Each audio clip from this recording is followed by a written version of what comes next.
Hey, good morning. Good morning, everybody. Can you hear me? If you can hear me, just put it in the chat, please. Good morning. Good morning, everybody. Good morning. Good morning. Let me know if you can hear me. Let me know if you can hear. Oh, yes, you can. Hi, Taiwo. Good morning, Taiwo. Good morning. Kingscourt Nursery. Thank you so much. Good morning, Hallelujah. How are you? Good morning, everybody. How are you? It's so lovely to see you guys here today. Kike Lomo Babalola, you are welcome. You're welcome. You're welcome to the LES Childcare Alpha Childcare Seminar webinar today. You're welcome. Please let us know where you're logging in from. Let us know, type in where you're logging in from, please. Let us know where you're logging in from. I'm logging in from the UK. My name is Louise Adeni, and I'm going to be your moderator this morning. Good morning, everybody. Hi from Ghana. Oh, wow. Hello, Ghana. How are you, Bernard? How are you from Lagos? We have Lagos people here. Lagos, no, they carry like Nigeria. Hello, Esther. How are you? Hi, Susie. How are you? Looking forward to seeing you later. Good morning, Kike Lamo, Surulere, Lagos. Well, while you're joining in, please let us know where you're logging in from. Let us know where you're logging in from today. I hope you can all see me clearly. I can see everybody logging in. Thank you so much. Please reach out to other childcare practitioners or everybody that you think they should be here today. Let them know that the webinar has started. Good morning. Good morning, Idowu. Good morning. Septica, good morning. How are you? Let us know where you're joining in from, please. As you're joining in, it would be nice, Idowu. I can see your face. It's lovely to see you. Please don't forget to mute yourself as soon as you join, please. We don't want any interruptions while this webinar is going on. Thank you, everybody. Thank you. Hi, Abeku from Ghana. It's lovely to see you. Good morning, everybody. You are welcome to our webinar series this morning. You are going to have an awesome time. I'm sure you have your notepads and your pens ready because you're going to take lots of notes. We've got experts online. People are going to be sharing lots with everybody today. So make sure you have your pens with you and your notepads. Don't forget. Good morning. Okay, as you're joining, it would be nice to know what's the name of your school or the nursery or what practitioner or where you work as well. It'd be nice to know that. And even if you're a childcare giver, oh, look at me. Right. Okay, I'm on screen now. I've been spotlighted. How do I look this morning? I'm ready for you guys. I am ready for you guys. Good morning. Good morning. As you're joining in, Omolara Babatunde, good morning. How are you this morning? Please let us know where you're joining in from. And if this is your first time, you'll be joining us for our webinar series. If it's your first time, type 1. If it's your second time, type 2. If it's your first time, type 1. And if it's your second time, type 2. Good morning, Caroline Popola. You look good, you look good. Oh, all right. Thank you. Oh, I'm feeling myself this morning. Good morning, type 1. Okay, we see a lot of people. This is their first time here today. That's nice. Don't worry, you won't be surprised. You have lots of information to take with you so that you can apply at your place of work or in whatever area of work you do. 2, Dr. Emmanuel, thank you so much. This is your second time. Wow. Okay. So as we have some people, this is their first time and it's their second time with a webinar series. What about the conference? Have you attended any of our conferences before? We're having another one. I think actually, if you have, let me know, type 3 in the chat. And if you haven't, just type 0. If you attended any of the Alpha Childcare conferences, type 0. Okay, 0, 0, 0. Well, welcome. We'll be sharing more about our conference that is coming up very shortly. We'll let you know all about it. I'm a childcare trainer and educator. Thank you, Abeku. How are you? Regular attending your event. Oh, thank you so much. Oh, that's good to have you here. So you know what our event is all about then, don't you? Victor, this is your first time. Thank you so much. 3. Oh, baby Christine in. Oh, wow. Okay. Thank you for that. I'll call upon you very shortly to come and share 1 or 2 things you took from any of the conferences, okay? Okay, good morning, everybody. As you're joining in, like we said, please type in where you're logging in from. I'm logging in from the UK. We've got loads of people from Lagos, Nigeria. What about Ibadan? What about Abeokuta? What about Kano? What about Kaduna? We've got Ghana as well. What about Gambia? Share it, share it, share it with your friends, share it with your friends. Let them know that we've started our webinar this morning.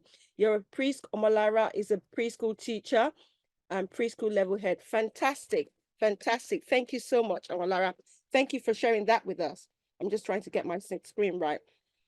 I trust your events and the resources shared here. I don't second guess whenever I see an event from. Oh, thank you so much. Oh my goodness, that's an amazing compliment. Thank you from Abeku. Thank you so much for the support always, for always making sure you join our events because yes, we do have materials for people that they can apply at their place of work. And yes, our materials are top notch. Okay, we've got Victor from Ibadan now. We got someone from Delta, Osase, Osase, yeah. Thank you for joining from Delta. And Osase, is this your first time here? Is this your first time you're joining any of our webinars, or is this your second time? Please let us know in the chat. Ify from Lagos. Thank you, Ify, for joining. Thank you, Ify. We have Lagos people here. Lagos people now, I know they carry lasso. Now, full this place. What's going on? Where is everybody else in the country? Please let them know we've started the webinar. Good morning, everybody. Thank you so much for joining. Yes, Redemption City, Ogun State. That is it. Now, Ogun people are coming. Ogun people are coming. Call the rest of the people in Ogun State to let them know it has started. Thank you, Joy from Lagos. Thank you for joining, Joy. Joy, is this your first or second time with us? Because this is the second time we're having our webinar. On our webinar today, the topic is about strategies for inclusion and differentiation in early years education. So, like I said, have your pens, your notepads ready because we've got experts that are going to be sharing with you on different areas of how you can apply inclusion in school and differentiation, different things. So please come prepared because there are lots of notes you're going to be taking today. Thank you so much, everybody. Thank you for joining. Good morning, good morning, good morning. Good morning. I hope you're all well. Sorry, I'm just trying to look so I don't so we keep to time, you see. We just want to make sure everything is going according to time. You are welcome. You're welcome. You're welcome. Thank you for joining, everybody. Good morning, Aviva. Okay, from Lagos, it is my first time attending. I want to develop my career on early years. Fantastic. This is the right place to be. Fantastic. Aviva, you have not, this your Saturday morning, you're spending it well because there's lots of information you're going to be taking with you. Ijoma from Lagos, Sheba School from Magodo, my first time here. You are welcome, Ijoma. I'm sure you will not be disappointed because there'll be so much materials you can take with you from our. And today, I will tell you, for the person that participates most, there is a surprise for you. So make sure you participate. For Q&A, make sure you type your questions in the chat, but your questions, the opportunity to ask questions will be at the end of every session. So make sure you have your questions written down. And also, we pick on 1 or 2 people live Q&A so that they can ask their questions directly. And also, we'll be picking up questions from the chat. So make sure you note down the questions you want to ask and type it in the chat and we'll pick it up from there. Please don't forget to mute your phones. We don't want interruptions while the webinar is going on. Don't forget to mute your phones. Thank you, everybody. Keep joining. Chidimma from Lagos. You are welcome, Chidimma. Oyidamola, thank you. This is your first time. Ayodele from Lagos. You are welcome. Yeah, Onidamola, you're from Lagos and this is your first time. Thank you so much for participating with us today. I can assure you, you will not be disappointed. There'll be lots of information to take with you. Good morning, everybody. You're welcome. You're welcome, you're welcome, you're welcome. Welcome to our seminar. While we're waiting for everybody to join, how many? Oh, we've got 51 people. Wow, give yourselves a round of applause. That's, wow, they are coming in, aren't they? Thank you so much. Thank you so much. Thank you so much for coming. You are welcome to the Early Years webinar series today. And our theme on this year, the topic is going to be strategies for inclusion and differentiation in early years education. We're going to be talking about strategies. We're going to be talking about inclusion. We're going to be talking about differentiation, especially when you deal with children in your establishment. You are welcome. You're welcome. You're welcome. You're welcome. Good morning, everybody. Welcome, Fina. Hey, how are you? It's so lovely to have you here. Ezio Fuller, please, are we going to have the recorded session? I'll get back to you on that. I'll just let you know if there'll be a recorded session available to you, but we will let you know. We'll let you know. And like I said, make sure you are participating because the person that participates most in this webinar will be awarded a prize. The prize is a surprise. I will let you know at the end, but make sure you're part of this and you are participating. Good morning, everybody. You are welcome to the webinar series. Like I said, let us know where you're joining in from. Let us know where you're joining from. Type it in the chat. If this is your first time, type 1. If it's your second time, type 2. And if you attended any of our conferences that we hold in Lagos, type 3. We also had another conference actually for the people in Ghana last year, type 4. So let's know if you are one that you're always following us and you have been part of any of the conferences we hold or webinars, let us know. We know that we've got our besties, we've got friends and family with you guys. So you're welcome, you're welcome, you're welcome. Thank you so much. Onoha, Chidimma, this is your first time. Azano, this is your Chinwe, this is your first time. Okay, like I said, you will not be disappointed. There's lots of materials you can take with you. You are welcome. Okay, house rules number 1. Please make sure as soon as you join, mute your phone. When you join, mute your phone. Please mute your phone or mute your laptop, whatever your device you're joining with. Please mute it so we don't have any interruptions while this webinar series is going on. And also, the webinar series is recorded. If it will be available to you, we'll let you know at the end of the webinar series. Thank you so much. So we're going to be bringing up a very important guest. Yes, a very important guest. A very, very important guest. Yes, like I said, a very important guest. Yes, we're going to be bringing up our founder. And before we bring our founder, please, I want some claps in the chat. Let us know. Let us welcome somebody very important, very, very important, our host, who God has given the vision to carry this thing forward, who God has given the vision to make sure she participates and with Alpha Care. And she started a journey with Alpha Care. She's been in this business for over 2 decades. So you know, it's on our heart to make sure she provides such information and webinar and conferences and materials for people that work in that area. Taiwo, thank you so much. Thrive Life Explorer, Zakia. Oh, okay. Thank you for joining. Clap, clap, clap. As we welcome our founder, CEO of Alpha Childcare and Alpha Global Africa. I'm not seeing the drum rolls. I'm not seeing the if there are no drum rolls, I'm not going to be calling up anybody. Yes, let's. I want to see drum rolls. Yes, let's us welcome. Let's us show her some love. We welcoming. We are welcoming. Where are the drums? I'm not seeing. Oh, we're 55 people. What's going? Yes, that's a drum. I want to see more drums. Dr. Emmanuel, thank you. You've been there so many times, so you know. We're welcoming Mrs. Caroline Bokola, our founder, for our founder's speech. Thank you, everybody. Hi, Susie. How are you? I've been looking forward to seeing you today. Hi, everyone. She's something else, isn't it? Good morning, everyone. It's lovely to be here. I've just seen Susie. Honestly, you are so beautiful, Susie. Can't wait to see you. Hi, everyone. It's lovely to be here once again. And thank you for taking time out of your own busy schedule on a weekend to be here.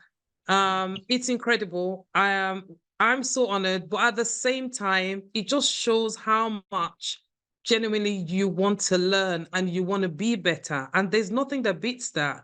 I haven't got a long written speech. And for those of you that know me, I will speak from the heart, because literally doing this is for me, yes, I feel impact and wanting to be better and wanting everyone that works with children to really be their best all the time.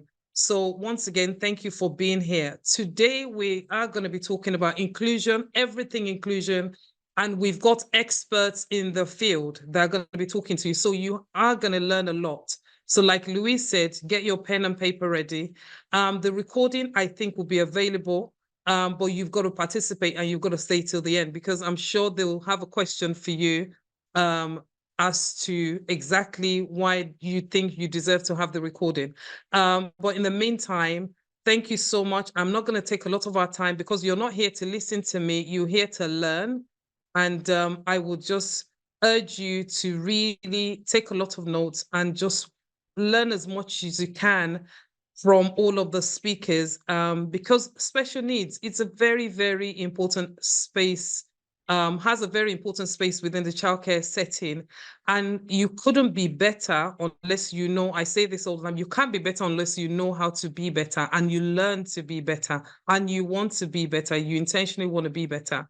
So hence the reason we put this up all the time. We have 2 webinars a year. We have the conference. For those of you that have never attended, hey, where have you been? What rock have you been under? Like, come on. And I guess maybe only because the only excuse, probably because you live outside of Lagos.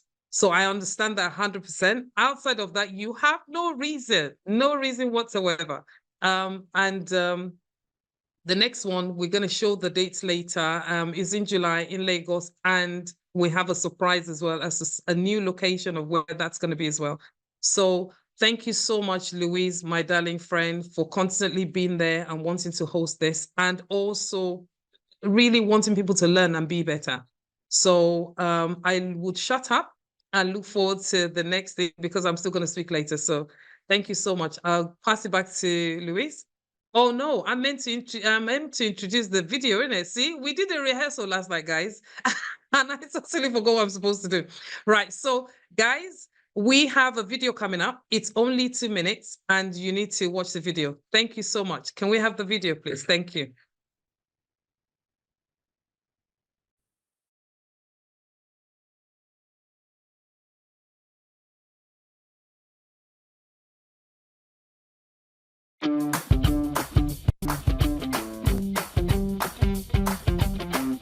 Welcome.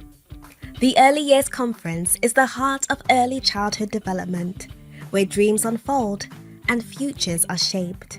Every child whose dream is shattered, they will become a nightmare to somebody else's life. In the past 2 years, the Early Years Childcare Conference has been the catalyst for transformative change in the world of childcare. I've not been in this kind of seminar before, considering the kind of crowd and the kind of education that have been impacted today. This Early Year Foundation Conference is one of its kind. It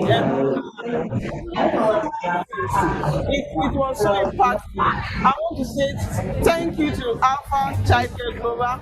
I'm so grateful. But this is more than Okay, that one no problem.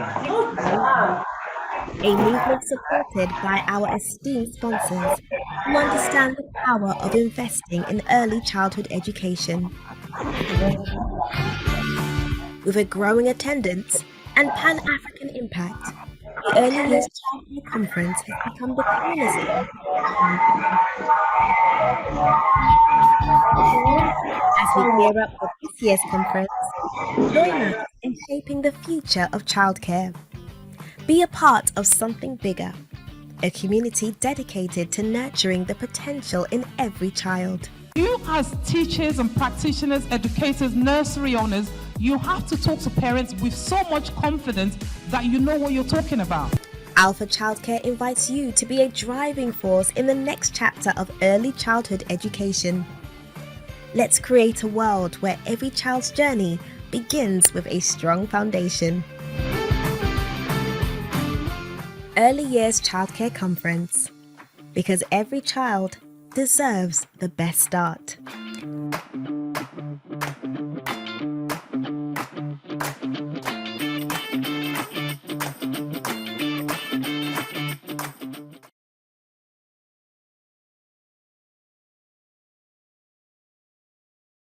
Thank you.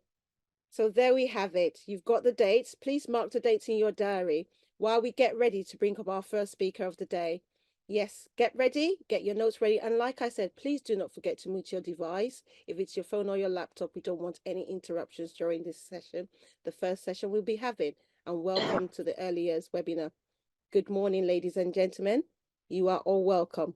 So we're bringing up our first speaker, Mrs. Susie Bolodeuku. But before we do, we'd like to read a short bio about Mrs. Bolodeuku for you. Thank you.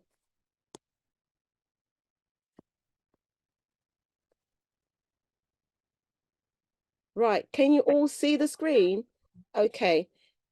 Can you all see it? Yes, a certified special educational needs expert and advanced certified autism specialist. Susie, founder of FOS, ABBA Center and Creative Hub, left banking to work with children, particularly neurodiverse ones, driven by her own neurodivergent child's experience. She champions early intervention and inclusion, emphasizing creative activities for progress. Through FOS, she breaks silence and advocates for neurodiversity acceptance As an international speaker, she voices for autism awareness in mainstream media and conferences like GTB Autism Conference, impacted countless lives and nurturing skills essential for children's successes and thriving. Ladies and gentlemen, with drum roll, claps and everything, let us welcome our first speaker, Mrs. Susie Bolodeoku. Let us put the claps in the hand. Where are you? Where are you, Susie? I've been looking forward to I seeing am you. right here. I am right here. Can you see me? Can you Yes, see we me? I'm right here. can. Your beautiful face. Yes, let's spotlight her, please. Oh my goodness. How Okay. are you? Good I'm fine, morning. thank you. Where Good have you morning, been? everyone. You're welcome. I've been in Lagos.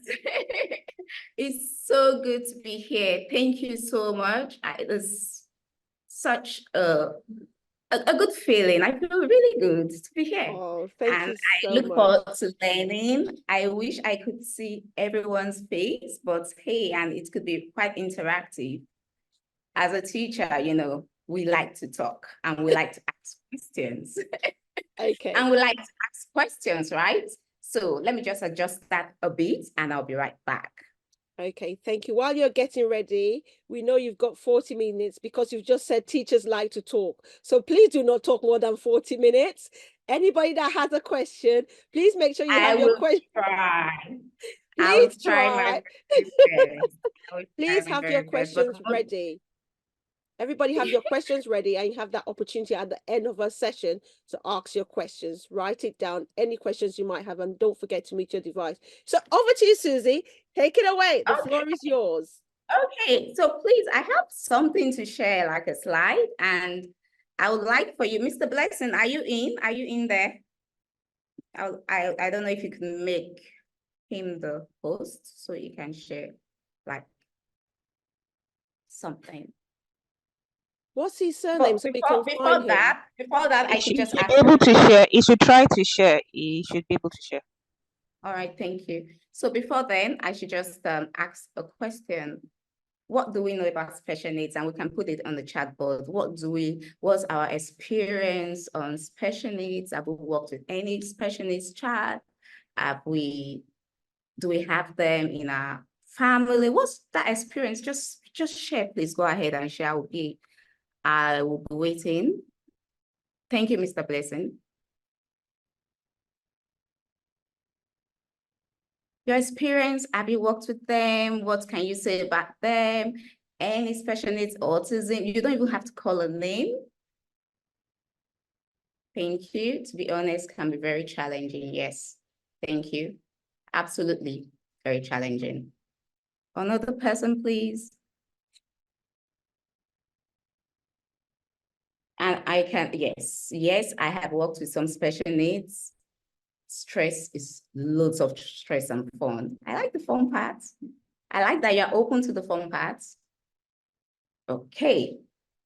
Can be challenging and frustrating. Absolutely. All the points here so valid. Yes, so valid. It can be very surreal, like when you have a special needs class, child in your class, and you really do not know how to help that child, because first and foremost, as teachers, we are quite empathetic. We're wired that way. You really want to help the child, right? So the reason I'm here is to learn, as well as to tell you what I know and strategies to help that child in your classroom. I would use some terminologies, but I always like to break things down to the simplest terms and make it as practical as possible. So some of the terminologies I'll be using here: neurodivergence. And what is neurodivergence? It's pretty much was a movement, right, that says that, and we have different neurotypes. There's the neurotypical, there is the neurodivergent, and there's neurodiversity. Neurotypical is what we call the typical standard, right? That falls under the norm, what we call norm. But what we call normal, but who says what is normal? I don't know who says what is normal though. So but whatever is called normal is what neurotypical is. And then neurodivergent then covers the part of the spectrum, or part of the brain that says that, or those that have the different brains, ADHD, autism, OCD, and all that, instead of calling it a neurotypical disorder. So the whole idea is not to make it, it's not a disorder, it is a neurotype. Allistic is non-autistic. Move on, move on. We're spending too much time here. Let's go, let's move on. So as a teacher, I am still a teacher, but when I was in the classroom, which is really where I get most of my foundational knowledge from, because I was in the classroom. There are different kinds of educators, right? And when I was in the bank, I know that my boss then told me, if you don't work in operations, you will not really be a good marketer. I didn't understand what that meant, right? But I can tell you what it means as a teacher or as an educator. As an administrator, a school administrator, a head of school, if you've not really had that classroom experience, like the nitty-gritty of the lesson plans, getting your children to respond, teaching them all the learning strategies, how will you really make a good educator? Because it all translates to helping this child and meeting the needs of your children. So different theories. As a classroom teacher, I was a fan of Howard Gardner. Oh my God, multiple intelligence. Perhaps because of the play factor that it brings to it, that you have different kinds of intelligence. Or perhaps because I've always been of the school of thought, live and let's believe. We are all different anyways. So having children that learn differently, it's easy for me. I could understand that. I loved it as a teacher, and I didn't like the behaviorists or the Pavlov's or the Skinner, BF Skinner, that you really have to condition people to behave in a certain way. That was how I saw it. But I did not get to see the benefits until I got into special education of behaviorism. Can we move on? Can we move on? I wish we could talk. Can we make, okay, let me ask someone something. I like to do something now. So as a teacher, really, I know we have a lot of educators here. Which would you really say is, do you lean towards? Do you lean towards connectivity, which is one of the new theories now? Do you lean towards the social? Okay, someone said something, preparing IEPs and all that. I think that's, so as a teacher, what's your teaching style? Let me put it that way. What's your teaching style? Do you like interactions and all that? Please, can they unmute and talk? We don't have to chat, please. Moderator, please. Can they unmute themselves and say something? What's your style of teaching? Are you the kind of teacher that would sit on the floor with your kids? I know everybody would say that they will sit on the floor with their kids, but really, is that you? Hello. Hello. I encourage active learning, where children are engaged, allowed to explore and do a lot of things. So that's what I tend towards: active learning, active engagement of children, opportunity to explore and express themselves. That's great. That's great. Thank you. Thank you. And I would say something to that. Let me just note that active learning and how pretty much it's connectivity. When you're like that, you've reached your child to a large extent, perhaps 50%, when your child can connect with you. But let's move on. We'll get there, right? Thank you so much for helping me out, so I'm not the only one talking. Interactive, good. So with social constructivism, we have the cognitive development. And because I kept hearing early years, early years, early years, and at some point in history, people thought that children learn the same way adults learn. Thank God for the likes of Piaget that came up with the cognitive theory to break it down to the processes, like the way the brain processes, the way the child's brain processes information, right? And for us here, a lot of us here, I think we fall under the, let's say, birth to 7 years, or let me say birth to 11 years, elementary, early years to elementary, right? And thankfully, that's my strength, a competent area as well. So for these children, move on, please. Can we move on?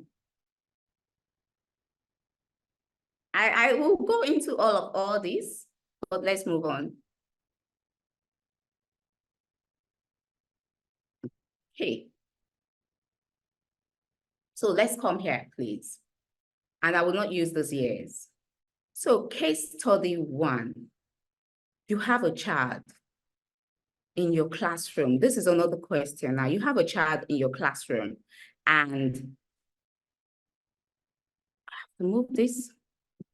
A 4-year-old boy, the child notices is struggling academically as well as socializing with peers. He was not observed to functionally communicate. And let me explain what functionally communicates needs are, because functional communication, I'm talking right now, but really, am I communicating? The only way to get feedback that I'm communicating is why I ask those questions to you, so that I know that I'm actually communicating. So functional communication for a 4-year-old would be that they want to request for something, they can appropriately request for that thing. So they need your attention as a teacher. They know they can come to you to, oh, mom, miss, auntie, miss this, or call you the way they know to call you and request. That's what functional communication is. And then this child is not communicating their needs functionally. So you have cases of tantrum. You don't know how to help this child. Crying and rolling on the floor serve as its primary ways of requesting things. Most of the time, but is not observed to listen or follow adults' instruction. Teacher noticed that these behaviors are barriers to his learning, right? AZ's learning. Therefore, he, she, are we kind of, okay, it could be a she, it could be a he. Therefore, he informed, or the teacher, she informed his mom about these behaviors and recommended that she sees a behavioral analyst. So as a teacher, right, you see this kind of behaviors and they are obviously barriers to learning, because why would a behavior be a behavior that I would flag? Why would it be something that I flag? Why will I be concerned about a behavior? And can we then go back to the cognitive, to the sensory motors, please, to the Piaget? So we can see the way that a typical, maybe a typical 0 to 2 years, how they should think and how they should process things. Then I would also send like some sort of developmental milestone charts to the organizer so we can share. Then you always know what to expect from a child within the range, because I will talk about managing our expectations as well. Let's note that down. So for this 0 to 2 years, major characteristics, developmental changes, of course, are going on here. I think for 2 years, we have them at sometimes 1 year preschool, they come in, not preschool, they come into the play group, not preschool, they come to play group and then preschool 2 years and all that. Know the word through movement. They are meant to understand movement. You move something, they are meant to move their eyes as well. At this age, there is no object, there's something called object permanence. So when the thing is off their eyes, they think it is not there anymore. So normally, if a child at this age is not quite curious for what they don't see, it's not something that the teacher should be worried about, like, why are they not being curious? So when you know these things, they learn the things, that things continue to exist when they cannot see. That's object permanence. Realize that they are separate beings from the class, from the people and objects around them. So let's go to major characteristics begin to think symbolically. 2 years, they begin to think, they begin to know that, okay, I can look for something. This, my pencil is not here. I like this fancy pencil, is not here. It may be in the pencil pack where we keep it. 3 years, they can be able to get that, or 4 or 5, it depends. Another way to find that if a child can even get that, I'll show you something very easy that you can, a game. I hope I can do this in all this 40 minutes. So moving on, please. Let's go back to where I was. Now, these behaviors, you see a tantruming child, you advise the parents, and the parent goes ahead to, of course, do what they need to do. They get assessment, they get everything done. And of course, there's something that's impeding learning for real. What are you then going to do, and how are you going to help this child as a teacher? Move on, please. Mr. Blessing, can you move? Move on. We'll come back to these strategies. I want to hit the nail on the head. Okay. We've passed all here.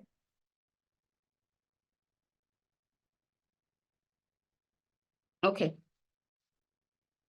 Is this my slide? Okay, yes, this is where I want to come to. Thank you. I was wondering when you're going to get there. So when we have the specific, where are the specific strategies that we put in place?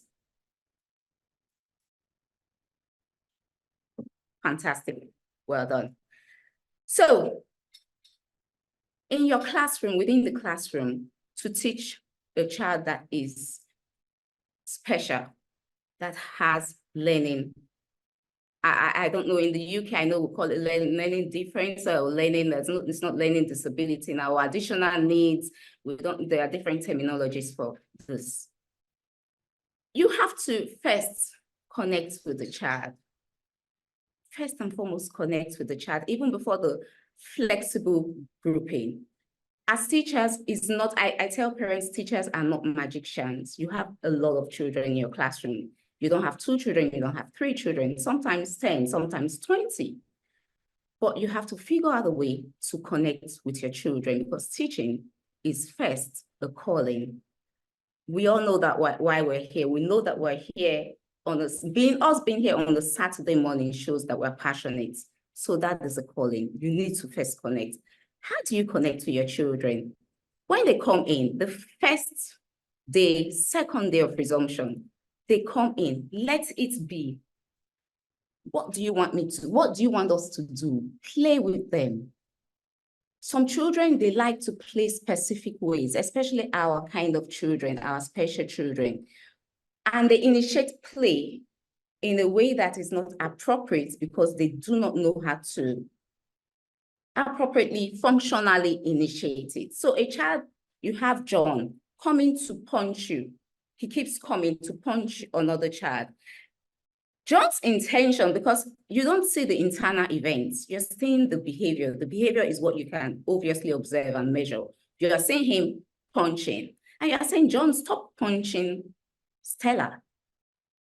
For you, it's something that you want him to correct, because of course, Stella's parents may be upset, so Stella will go home, John punched me. You don't want such troubles, and you don't want Stella hurting, you don't want John hurting and all that. However, what if the function of that behavior is John just wants Stella play with me? So as a teacher, you wouldn't know that. So you want to really know the function of John's behavior. John, you're hitting. Do you want something from Stella? You teach the appropriate. What you think is appropriate, John's age, is just maybe tap. Maybe John is not vocal. Maybe John is not verbalizing the way they should. John could tap Stella, right? Or you observe the behavior. Because when you say, oh, Stella, don't play with John, John starts throwing a tantrum. And then I realized that when John starts throwing a tantrum, I mean, John and all these are examples. When John starts throwing a tantrum, typically, you don't want it to affect other children in the classroom. You want to diffuse the situation. You want to be able to still help John. So there's a lot of chaos. there's already a lot of chaos going on. You don't want that. So you want to always teach appropriate strategies. And then you start punishing John. John should go out of the classroom. John is causing more trouble. We use punishments. That brings me to something very key. We use punishment as a form of correcting behavior very wrongly. I'm here to tell us how we can use it in the behaviorist way that works so well. I'm so passionate about it. It works so well. And this is what we call reinforcement. We all know what reinforcement is. We all know that, oh, reinforcement will reinforce good behaviors. I hear that a lot. Oh, you reinforce good behaviors, you reinforce good behaviors. A clear case, I would take what recently happened in Nigeria, Abuja, the school bullying situation. That would be my case study. For the school bullying situation, the behavior that we're talking about here, what's that behavior? It's bullying, right? That's what we're talking about, bullying. So we want to correct the bullying behavior. But how do they go about it? If you've been following the news online, you see that we have used bullying to want to correct a bully to stop bullying. I don't know if that makes sense. Bullying to stop, because everybody's shouting at minors. Mind you, they are minors. So we're looking at the development of their brain as well. A minor will only do what their brain can think of that is right. So that's why they have the adults that know better. So now bringing it to that correcting and correction, bringing it to the classroom, bringing consequences to the classroom. How do you use consequence in the class? I'm still going to get to flexible grouping. Remember, we're talking about connecting with your child first and foremost, connecting with them and getting to know them. Then reinforcement, we're talking about reinforcement right now as a corrective measure or as a way of increasing a behavior. So what is reinforcement? Reinforcement, please take notes. I know we've been advised to have our pens. I want to explain reinforcement in the simplest term. You look at the behavior. You want me to continue talking to you, to continue doing this presentation. So what reinforce me in this situation is your interaction, is your nudge. And thank you, ma'am, Caroline, Popola, I keep seeing you nodding your head. So that I find that encouraging. So I continue talking, right? You want to encourage a child in the classroom to raise up their hand to ask a question. So the first time they raise up their hand and ask the question, even if the question is the silliest question you've ever had, you've like had, children, they come with some sort of out of this universe kind of question, because that is not what you're looking at. You're looking at correcting, you are looking at increasing the behavior of asking the question. So what do you say to John again? You'd be like, when he asks, oh, well done, John, that was an amazing question you asked. Whether it's amazing or not, you don't even have to say that was an amazing, oh, well done, John. Let's find that. That's an interesting question. Let's find that. You make John feel, I can ask a question again. And it's only when next that John raises up his hand that you to ask another question that you know for a fact that you're socially reinforcing John, you're socially reinforcing him of well done, is a reinforcer to John. It's only when it increases the behavior that it becomes a reinforcer. So that's what reinforcement is about. So you want it to increase a behavior is reinforcement. There's positive reinforcement, so positive reinforcement. And these are strategies you can use in the classroom. We have come to these strategies. I don't know, I think I have. I don't want to say this, but I had to call my older brother to confirm again this morning, because I was told that I did not vocalize till I was about almost 5 years old. So I know that and I know that executive functioning, like following processes, following slides, is a bit of I rather just talk and flow, and I hope that's fine. And I hope I've been making some sense so far. Please encourage me, reinforce me, please. So we are talking about this reinforcement that is increasing the behavior. Positive reinforcement is what I explained. You encouraging, that's that thing you put into the situation now. The praise, the sticker, the hash points, the token, all those things that you add on to increase. Remember, add on, then increase. All those things are positive reinforcements or reinforcers. And the thing about reinforcements or using reinforcement strategy is it's so individualized. So what reinforces me does not reinforce you. What I find to increase, so another child that you just tell, well done, good, that child may have been expecting a sticker with a smiley face. So that well done will not be reinforced and will not increase that behavior. Yes, that's why okay. Yeah, I talked about how I loved Howard Gardner and B.F. Skinner, the behaviorist, right? He's the founder of and the father of this reinforcement, punishments, operant conditioning, and all that. He has he came up with this theory and with this amazing strategy that works on behaviors. Half of the problem we have in our classroom, behavioral, true or false, teachers. Behavioral, when the behavior is fine, you realize that your children are learning. And we come from the behavioral aspects as the adults, as I know better, as the child shouldn't be doing this. I've worked with children for 2 decades, for 3 decades. I've not seen children doing this. Guess what? My brain is absolutely different from your brain.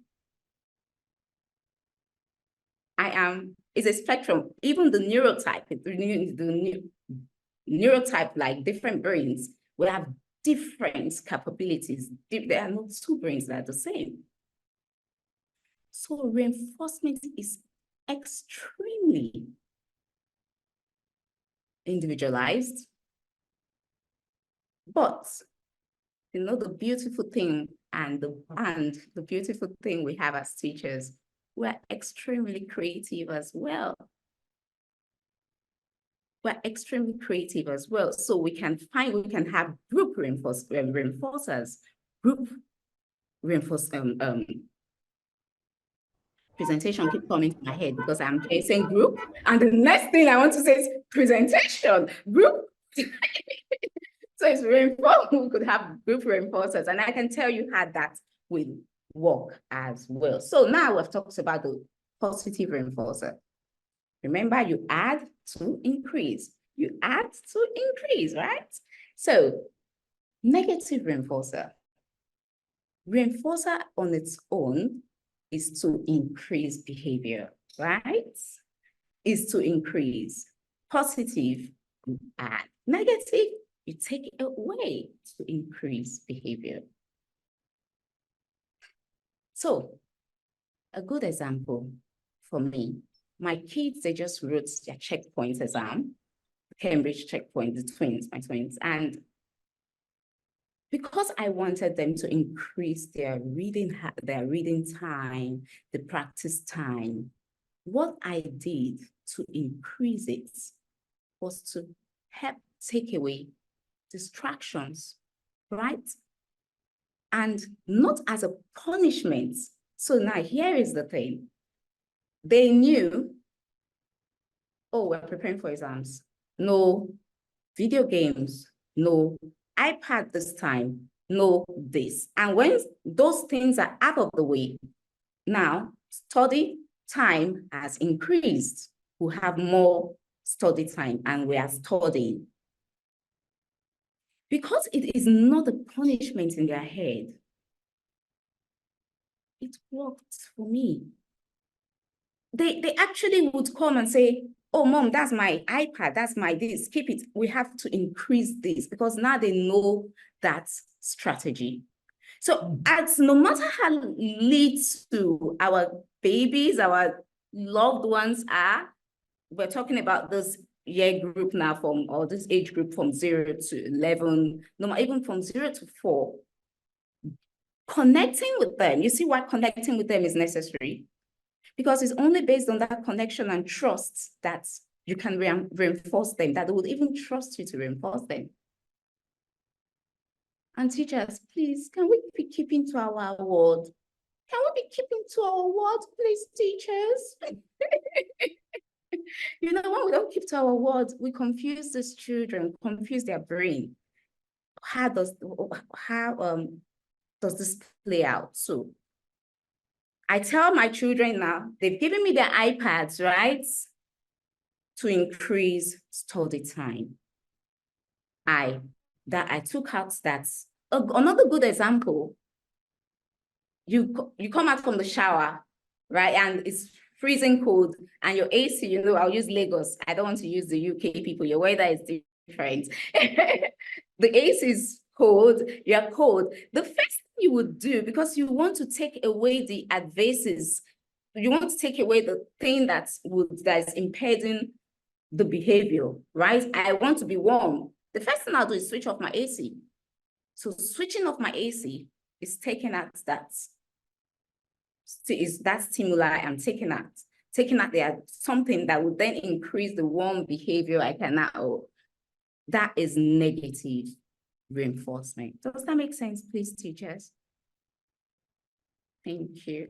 So now, keeping to my word, they finish checkpoints, right? And remember, the gadgets were all kept. When after the checkpoints, they should not be the one asking me. You teachers, the children should not ask for the reinforcer, to get back, or for a reinforcer. It should be immediate. Do we understand that? It should be immediate as they've come back now, because I want to increase. Remember, it's still continuous. I want to increase that next time they need to study. They trust me enough to hand over the iPads and gadgets to me. They don't start saying, oh my God, this woman she's a scammer. She's going to scam us. She will take it and she will not give it back. No, you're not building trust.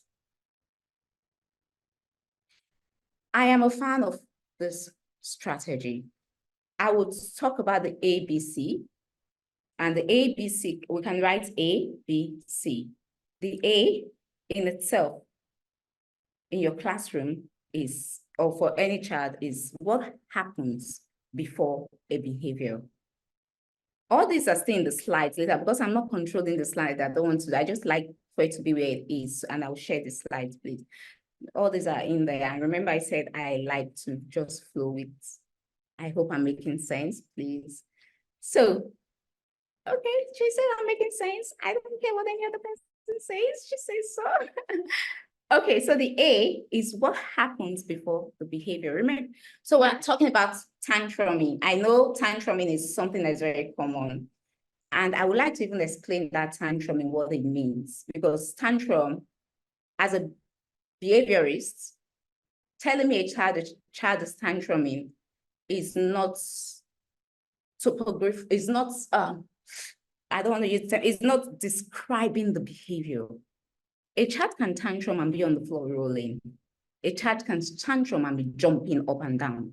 A child can tantrum and be kicking. So it's not really describing the behavior. You want to describe it in the simplest terms, what you see.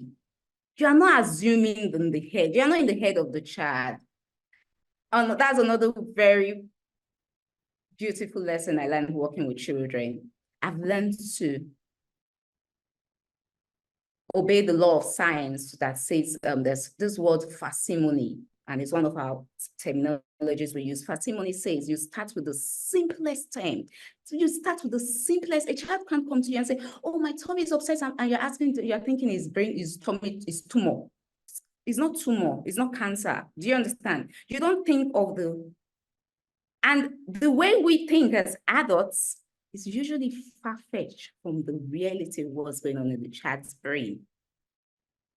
So we realize that based on our own learned experience, our own learned behaviors, we judge what we see and conclude and label what we see. But when we are labeling them, not label, just calling it, okay, John raised his hand. The behavior is an instance, tantruming behavior is the instance where John is seated on the floor, bottom on the floor, leg raised. You have to know, okay, these are the things we're looking at. And that's where I say teachers are not magicians. There is no way a teacher with so many children will start doing this. But I'm telling you how we work. And even if you don't do any assessment, say functional analysis assessment, which we do, you just, based on this knowledge you have, you know that you are not coming from the child's, you're not looking at the internal events because you cannot see what's going on in the child's brain. You are looking at the external events and how these external events, what it means to this child. What is this communicating for this child? Every behavior is a communication. Please write that down. Every behavior. Every behavior is a communication, is communicating something. If the child is sleeping, it's communicating something. The child is not saying anything, it's communicating something. So every behavior is communication. So ABC, we're looking at the antecedents. What happens just before the one you could see the behavior? The behavior is what you observe and what you measure. The antecedent is what just happened before. You know why the antecedent is key in your classroom? I'm sure you already do all the strategies. Antecedent is, there's something called antecedent intervention. Antecedent, you already know that John is holding his head. It's about to go down. This is what John does when he's about to go down. You already know that John, maybe this is what he does when he starts getting hungry. So you're putting antecedents in place. You need to know the antecedents before the behavior. It's so key. It's all very connected, from playing with the child, knowing your child, then understanding that the reinforcement of this child is different from the reinforcement of that child. John likes stickers, especially those stickers that have the big smiley. Mary likes stickers that have love, that have hearts on it. Grace likes stickers. So it was truly our job to know them and know what they like. I would send, please remind me, tell me, I have this document. I would send something teachers can use. It's called like a preference assessment. You know, you can just use it quickly at the beginning of term to understand your children. I don't know, preference assessments, like reinforcing assessments now. So you know that these are the objects, these are the things my children like.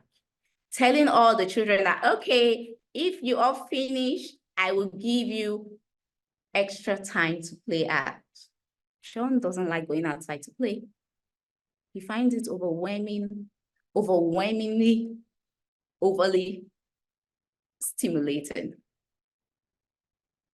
Going outside is a form of punishment for John. So telling him that, oh, when you finish, don't worry, you have extra time to play outside. Would that be useful to the child? Of course not, it wouldn't be useful to the child. So it is a lot of consciousness and intentionality as well, and a lot of love. You cannot do this thing without having love in your heart.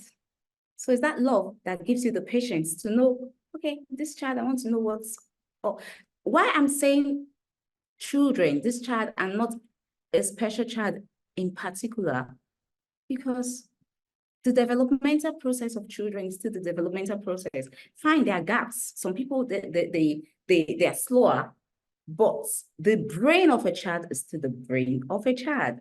And I will share a good experience I had with my youngest child when he was about 2+. That was the age where they're very egocentric, where they're the boss, or like 3. I got back from somewhere and I was about getting into my room. He ran in front of me because I'd already opened the door, fell on the floor and started crying.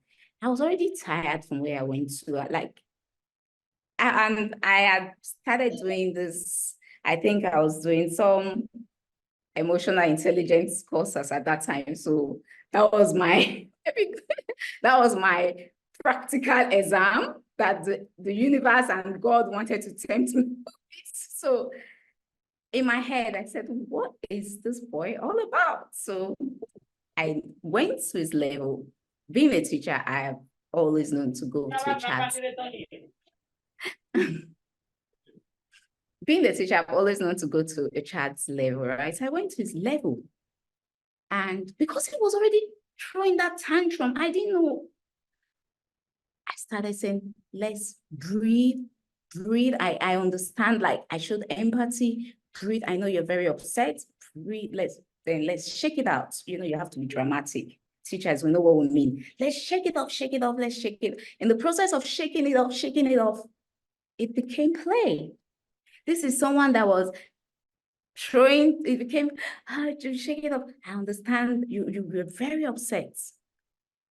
What did you want? He said, I wanted to open the door.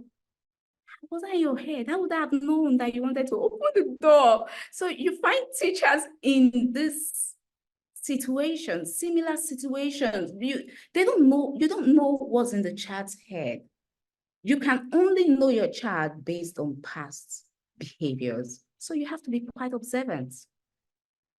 You have to be quite observant. From past behaviors, you would observe and know the antecedents. So we talked about reinforcements and the A, the antecedents, the behavior, then the C is the consequence. Consequence is, it has 2 branches to it, 2 tails to it. It has 2 to it. And one of them is reinforcements that we just talked about. And the other is punishments. So what consequence is saying is immediately after the behavior, what happens?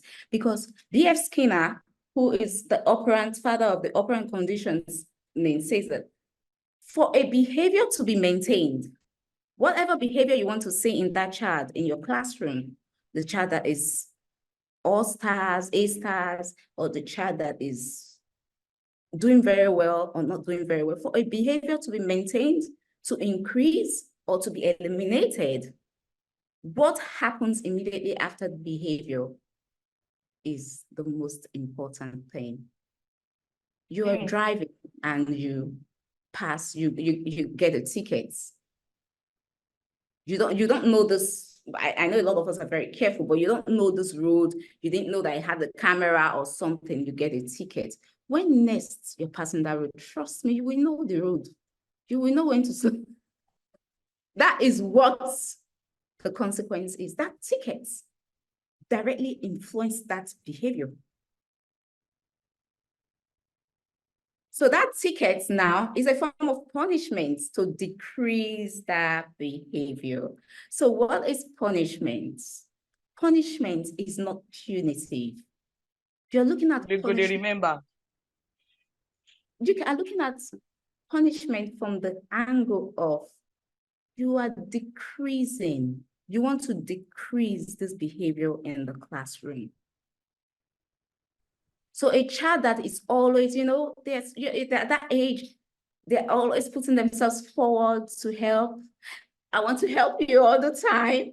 They love you. They love their teacher. You want that other child that's not helping to still come forward as well, right? So you want to reduce Mary's coming forward without putting it in extinction. You don't want to put it, you don't want to make her not come forward at all, but you want to reduce it. So reducing it, right? You're putting something that is positive punishment and there is negative punishment. Remember in positive, I didn't know that I would be explaining this, but I think that we really need to know this particular strategy because it's something that will help in behavioral modification in our classroom. Yeah, it would really help us. And please, teachers, if you find it, please reinforce me. I need to know, or punish me, tell me, I don't like it. I need to know. So you either want to increase this behavior, I need to know that this is useful to you, please. So in punishment, what is punishment? I'm not a fan of punishment because everything I need to do, I already have it in reinforcement. If I really also need to reduce the behavior, I would also use reinforcements. And let me tell you how I will use reinforcement to reduce behaviors. I want to focus on reinforcements, not punishments, because teaching teachers punishments, there are some strategies that you need to, that you wouldn't even have the time to use in the classroom. But I'll teach you what you can use in the classroom to reduce behaviors as reinforcement. So one of the things we use, you know, you give those stickers, you give those house points. I love what someone said about mode of communication differs as well as differentiation.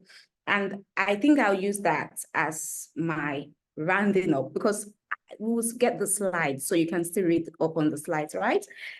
So yes, communication is different. Mode of communication is different. Differentiation is absolutely necessary, irrespective of neurotype, right? Irrespective of neurotypical differentiation, how I learn is different from how you learn, and we have different learning styles. So of course, we still have to know that through connecting with our learners, through observing our learners, through assessing our learners, right?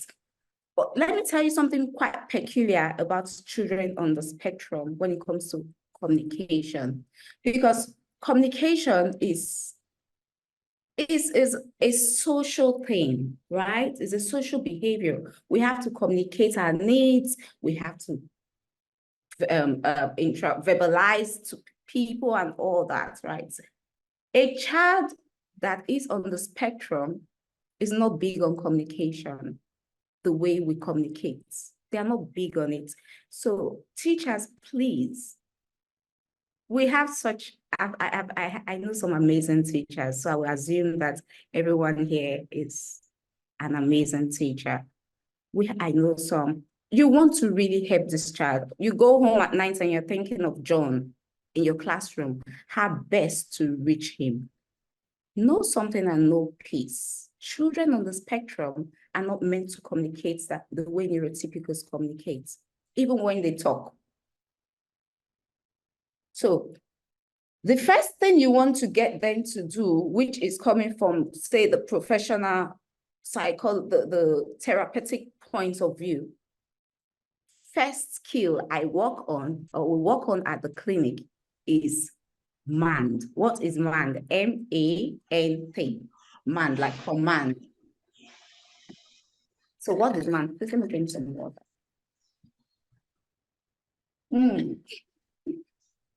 So MAND is the child's ability, empowering your child to be able to say yes, no, I want, I don't want now.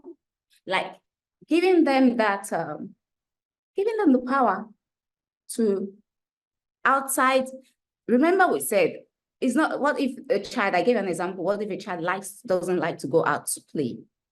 You want to be able to give that child the power to say no outside, yes outside.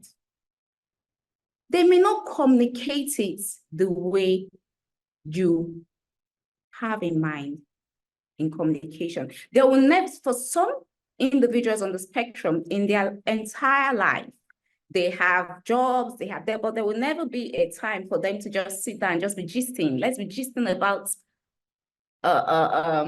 housewives or something. Let's just be gisting, because it is not, communication is not one of those, they're not introverbal conversationists, no.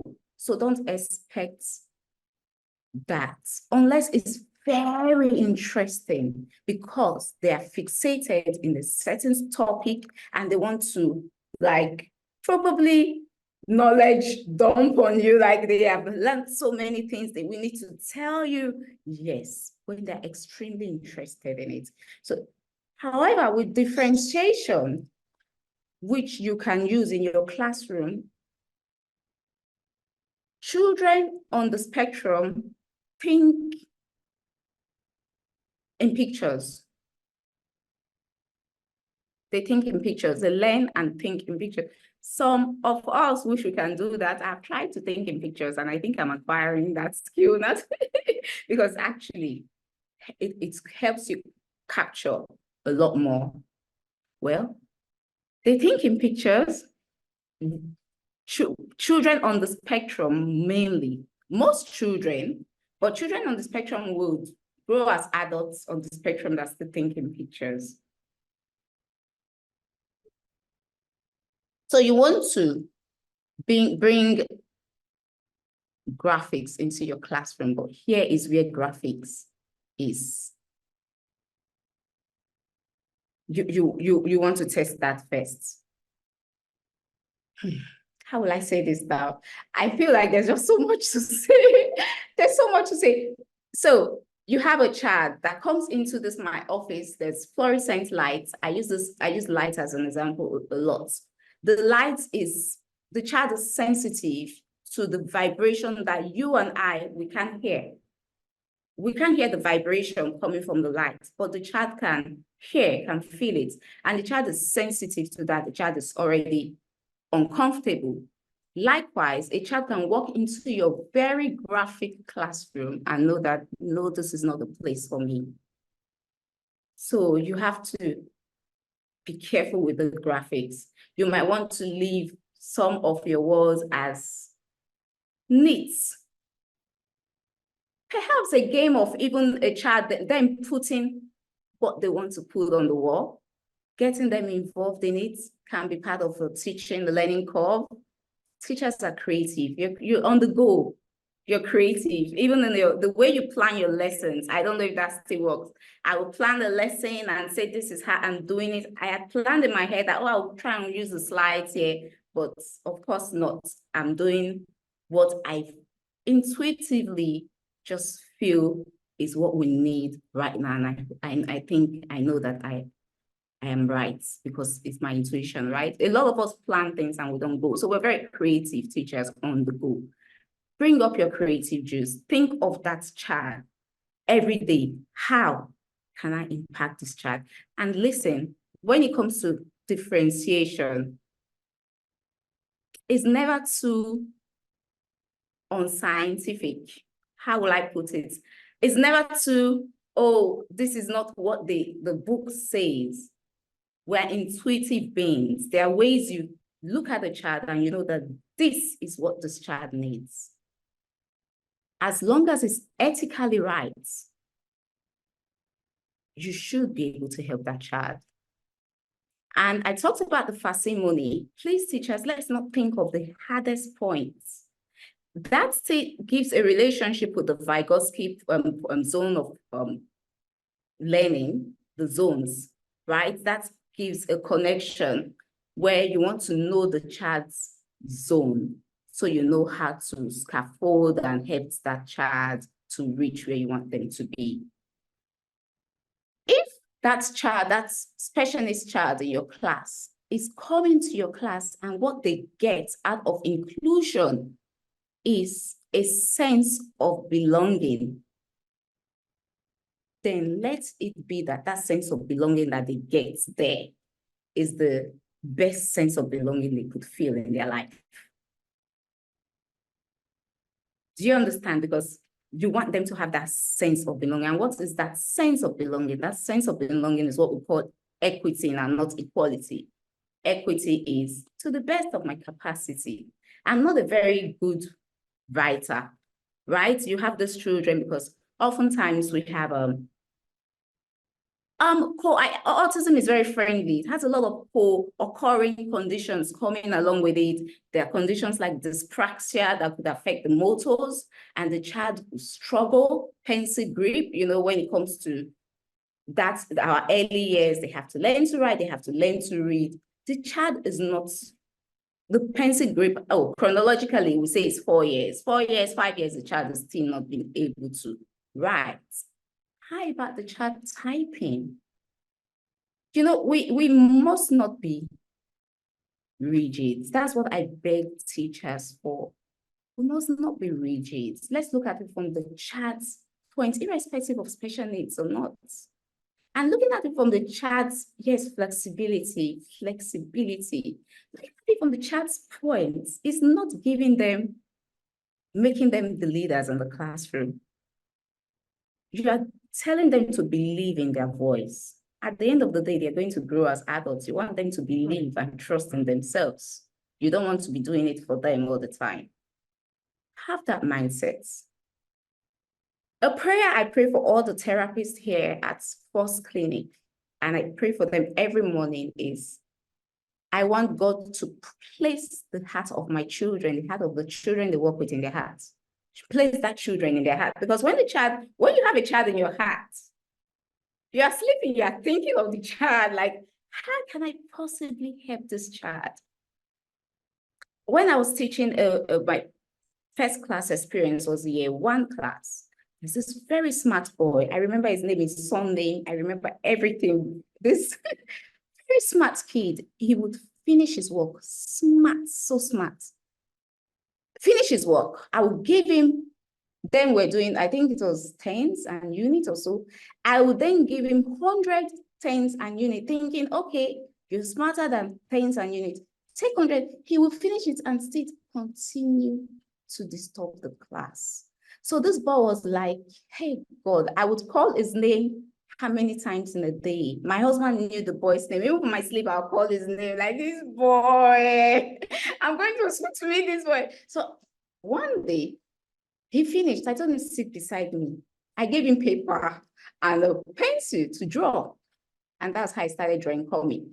Some cartoon, wish, bash, and it developed the skill of drawing. He liked drawing. I didn't know that I could use that, but that I used to, because he finished, it was already, we're talking about differentiation now, it was already above. I needed to give him something challenging and interesting. So other times, there are some children, you know, see that thing that would punish children to stay out of the classroom? Please, teachers, let's not do it again. It's of no use to the child. And when we use recess as punishment, I think it's not right. What you can do, let me give you punishment strategies, please. What you can do is give them a lot of time. Okay, you have 10 minutes for recess a day, right? Today, you even have 15 minutes for recess. As long as, because recess is, our break time is 10 minutes standard. Because it's standard, it's on the timetable. Taking it out of a child, the child needs play. It's part of what they need developmentally, isn't it, teachers? So why do you want to take that out? Give them extra time. Then you start taking it. Oh, because you did that, from your 15 minutes, 2 minutes is out, or 1 minute is out. You start reducing that.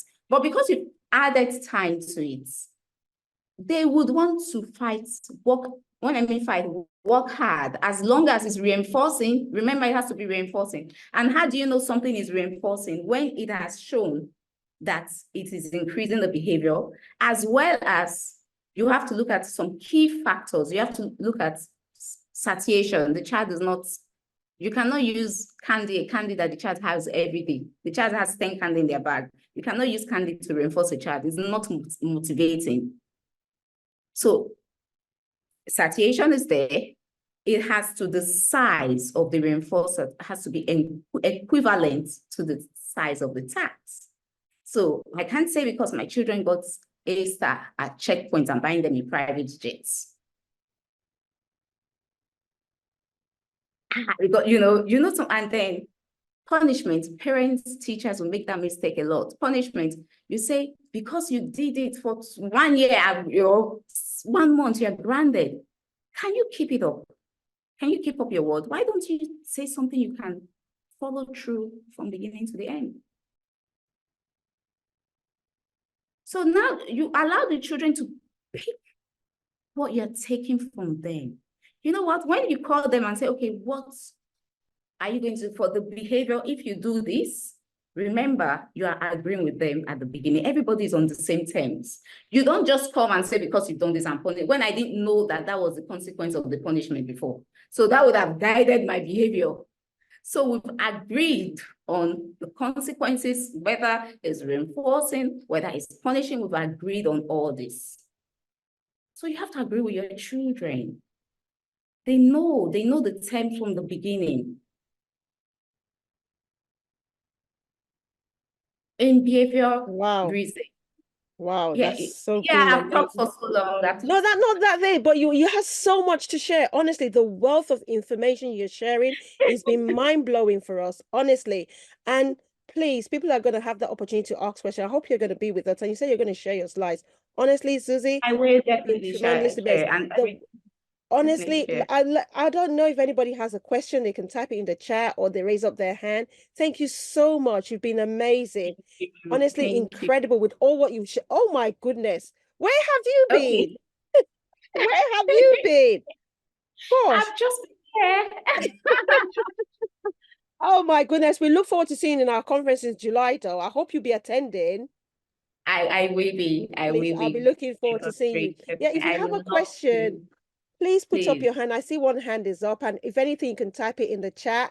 Because for me, I love the bit about you shared about reinforcement, the positive and the negative one, and how you talked about behaviors ABC.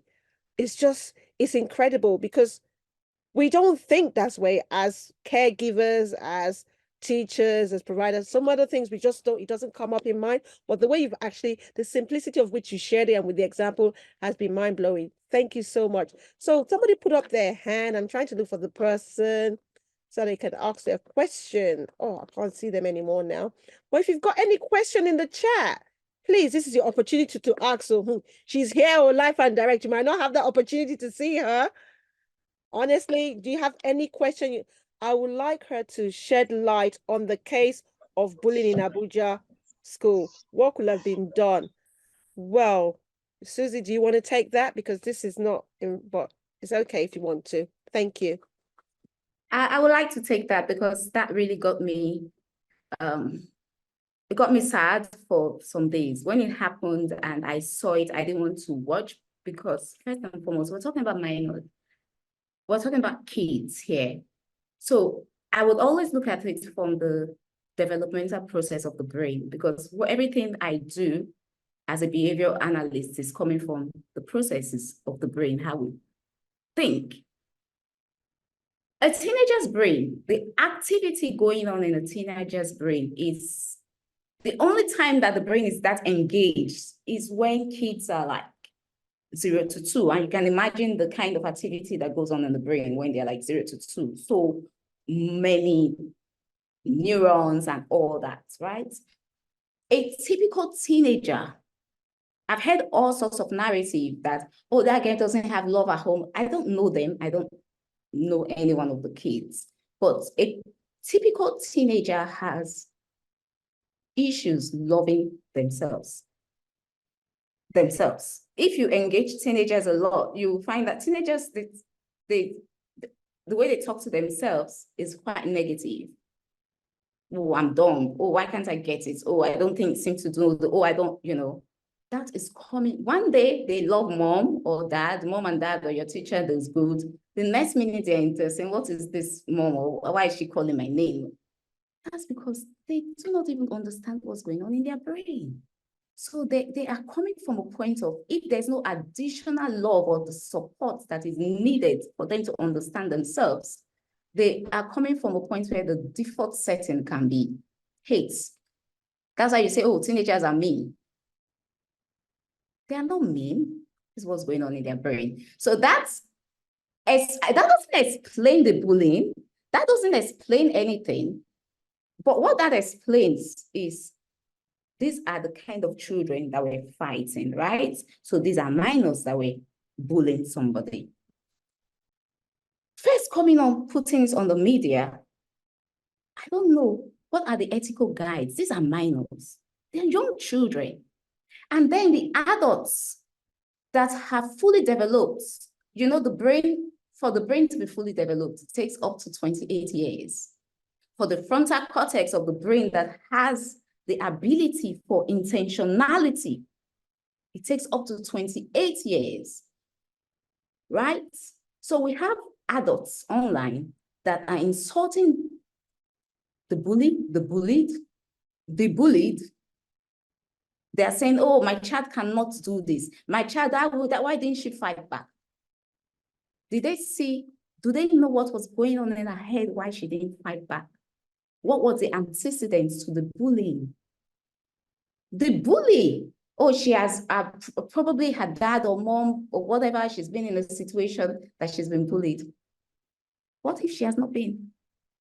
What if she has not seen bullying? It's a lot deeper than that. They are all victims. All those children, all of them. The adults failed them. That's my opinion. The adults in the environment failed them. The adults on the internet failed them, and the school. I'm not quite happy. I'm not happy the way the school handled it at all. They should protect those children, irrespective. It's the behavior we're looking at. We're not looking at the human. We're looking at the behavior. The behavior in itself is bad. It's not the human that is bad. Wow, thank you so much for that. Thank you for expanding on that. So we're looking at the behavior. Children do need therapy. Yeah. They all need therapy, and schools do need proper behavioral modification to tackle behaviors. That's what schools don't have yet. Tackle the behavior, not the human. It's not the human that is bad. Thank you so much. Wow. We need to tackle the behavior, not the human. Ladies and gentlemen, I hope you hear that. We have one more time for one more question live before we bring up Mrs. Caroline Popola. And I can see Taiwo's hand has been up. So this question is going to be a quick one. Yes, just short, because we have to bring her up in 2 minutes. So let's make it quick and short, please. Thank you so much. So, good morning. Thank you, Ms. Susie. I have a lot of questions, but I'm just going to ask just two. You talked about reducing recess time when you have a negative behavior. So my question is, what if you reduce to the last second and the child doesn't have anything to play with? The behavior has not been corrected. What are you going to do? So my second question is, you said teachers and parents should keep to their words when you say you are grounded for 1 month. But what if the child now wowed you and just did something interesting? Will you still go back to that 1 month or 1 week? Then you talked about flexible grouping. I have 2 special need children in my class. Then when I tried to group them, I group them you to stay this way. One of the parents said that, why is he sitting alone? Why is he not playing with others? And I told her, I said, I actually grouped him with others, but it's because he's an autistic child, so he tends to move out of others. Please, how can I educate the parents more? And of course, the children in the class already know that these are special needs children, so they relate so well with both of them. But how can I make the parents know that, okay, we need to make them interact with others, play with others, so as to help their developmental stage? Thank you so much. Thank you, Susie. She asked 4 questions in one. So we can only take 2. It's okay. No, it's okay. I can run through them because they are valid questions. I can just, I don't have to do it. Thank you. you. It's okay, Taiwo. Thank you. So what, Taiwo, the first one you said was increasing. Remember, that's an example for a child that likes their recess. The key point there that you should take out there is you don't use recess as punishment. So the child must have their recess, whether you increase or not. And when a child is not showing interest, they've not been motivated. That's all. They've not been motivated.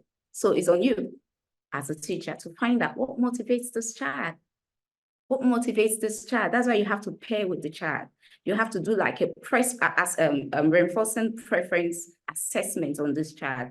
Is it so? You have to ask daddy, ask mommy, what do they like? That's what you would use. You see video, then you ask, let me stick. Then you ask something again, flexible grouping. Okay. So for those very young kids, how old are your kids, please? How old is the year group? 3 to 4, but the special needs children, they are 5 to 6. Okay. Okay, typically, you don't have parents that want their children to be with other children, special needs children. It's a human thing. It's something you find. Only very kind-hearted people would not mind. But that's why we're here. We're the advocates. We're teaching them the right thing, right? So you can, because they're still very young, because they're still very young, you can do what I call a body system. Body system is just one child that you see that child takes to, just that one child, right? For that week or for some days. Don't make it a week. A week is too long. For some days will be that child's friend. And the child that is the body now, right? It has to be something really rare. Maybe the child is a social, you have those social beautiful butterflies in your class. That's, I know my time is up. Do you understand? You don't do the group thing. They're still very young for that. They will not understand the behavior of the autistic child. When it's teaming, they do not understand that. So you want to do one-on-one. Every week you can change the body. And this is teaching double empathy. Double empathy is you're teaching your neurotypical children to understand that special needs is part of our world, is a difference, not a disease, not beneath. Because they may know them as special needs, but they may start looking at them as beneath them. And that's not what you want. Everybody has a sense of belonging in the classroom. All right? I don't know if that answers, Taiwo. Yes, thank you so much. Thank you. Thank you. Can you hear me? Thank you so much. Susie, you're incredible. You're amazing. You've been phenomenal. Please give her a round of applause, please. Please give her a round of emoji, 10 over 10, 10 over 10, 100 over 100, whatever you want to just acknowledge our first speaker. Honestly, despite the interruption, she came back and she actually finished with a bang. Thank you so much. And thank you for the questions as well. You were able to answer. I hope that answered your question, Taiwo Ayeni. I hope that was good for you. I think the body one, the social butterflies, I think the pairing with one person is easier because if it's a group of them, it might be too much and can be overwhelming. Thank you so much for letting us know that. Thank you so much. Unfortunately, we might not be able to go to have a 5 minutes break. So like I said, we have our next speaker, who is our founder. So get ready. And if you have any Q&A, if you have any questions, please have your questions ready.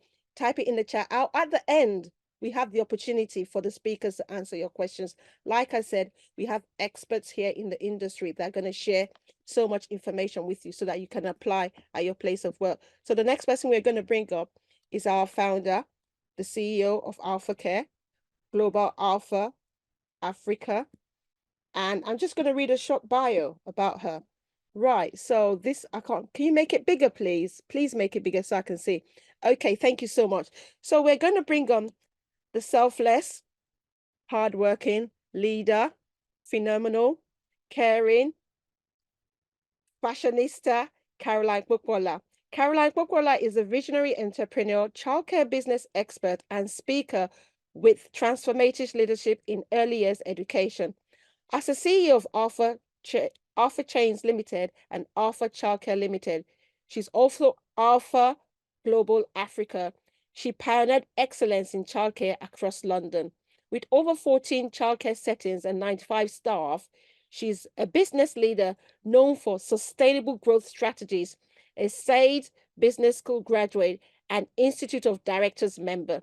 Caroline's consultancy aids nurseries and businesses.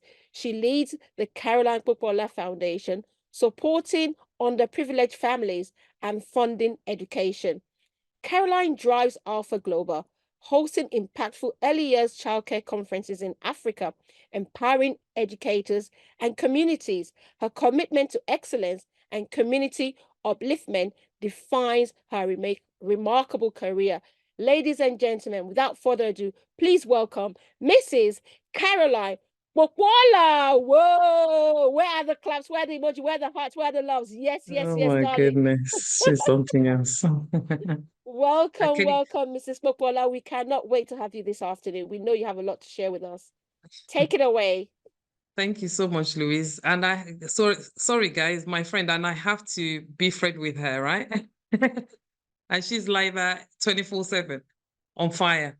Thank you so much for being here. I'm sure everyone's apologized for the craziness earlier, but we still managed to get 66 people back out of 110 or so. But it's fine. It just shows how, thank you so much, Omolara. It just shows how you want to learn. And you can't let today waste. You can't let today waste. My team were panicking behind closed doors. And I'm like, chill, don't panic. You haven't done anything wrong.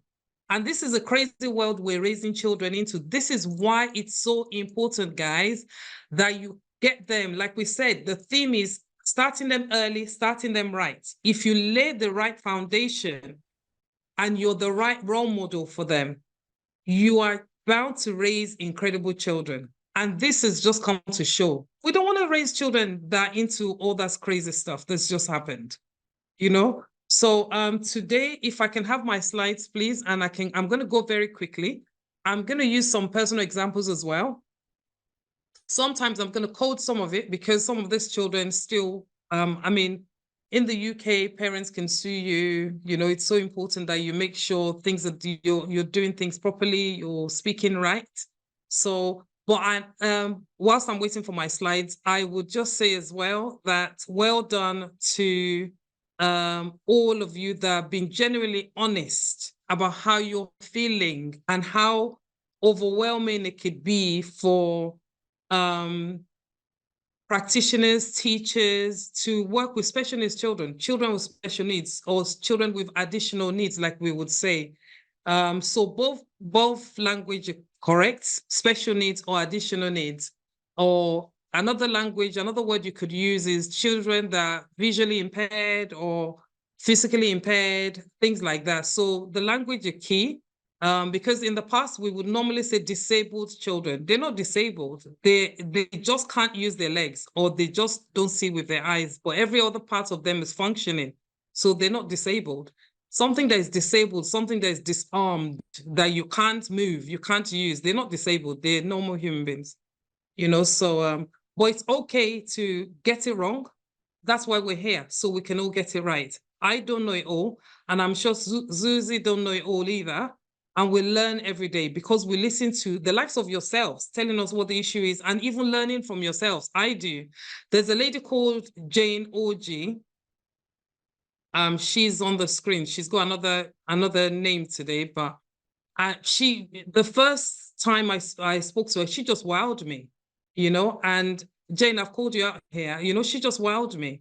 And that's it. And she's a practitioner. And so no one knows it all. No one knows it all. So today I'm going to be talking about, obviously you can see they're crafting a successful daily routine. A few of the stuff that Susie has talked about, I might touch on, but I'll go faster if I get to any of the parts she's talked about. So that's what we're going to be talking about. Next slide, please. I didn't tell my team that she was going to she was going to do it because my mouse just stopped working and I can't use my laptop. And I'm not at home, I'm on holiday. So it just shows you have to show up as a leader, regardless of where you're at, on holiday or not, you have to show up. Thank you so much. Can I have the next slide, please? Thank you, dear. So you can see the introduction there. It says, obviously, when you talk about routine, what is routine? It's schedule of events. I say sequence of action, something that is original, something that is familiar, something that is common, something that is frequent. That's what routine is. So if you think about your children, and especially children with additional needs, when something is familiar, they like it. When something is sequential, they like it. When something is frequent, they like it. That's what routine is about. And I am so into Louis, can you let me know when I've got 10 minutes, please, so I can go faster? I'm so into, thank you so much. I'm so into where practitioners get to know their children. And I also talk about children and I mirror it to an adult. So imagine yourself, guys. So all of you, all 66 of us, imagine you. And then all of a sudden, I said to you, right, can you meet me in immediately? Or you come into your house and the place is scattered or in a different shape. You're going to be like, hold on a minute, what's going on here? Same thing with a child. And especially a child with additional needs. They love routine. They love familiarity. And even for all 66 of us or 65 of us now, some of us are so set in our ways that we don't want to change. And a large percentage of us are like that. You love familiar, things you're used to. So how much more children? Why do you expect them to be different? Why? I don't get it. So guys, we are going to make this interactive. I might just call a name up. So please, please, please, don't be quiet. I don't, just like Zuzi, I don't want to be talking to myself. And it says a successful daily routine is essential. Literally, that means they feel valued. Again, think about yourself and think about a child. How do you feel if I pre-warn you? And I have a team of 95 people I work with. I don't just say, you're doing this and that's final. No, we talk about it. They feel valued. They feel like I respect them. Same thing. I feel like they respect me. And I feel like I'm included in the decisions that we made. Same thing with my team. So why do you not expect the same from a child? Why do you expect them to be different? As in like, oh, because they're children, they should just do it. No, it doesn't work like that. It doesn't work like that. And it says it sets the tone for the day. Again, I'm going to go back to this thing about being an adult and being a child. Look at an adult and look at a child. You love, when you have to have a positive day, you love things to be in place. You don't want to come in and for those of us in the UK that like coffee, or even in Nigeria, if you like tea, you don't want to get in there and they say the tea machine is broke. You're going to be like, what? Why? Why did no one fix it? Why didn't they tell you? Same thing. That means your morning could be messy. But if you have the things the way you have it, it just means you come into a familiar environment and it's positive, sets the tone for the day. And it says it establishes predictability and consistency. Can I have the next slide, please, guys? Thank you so much.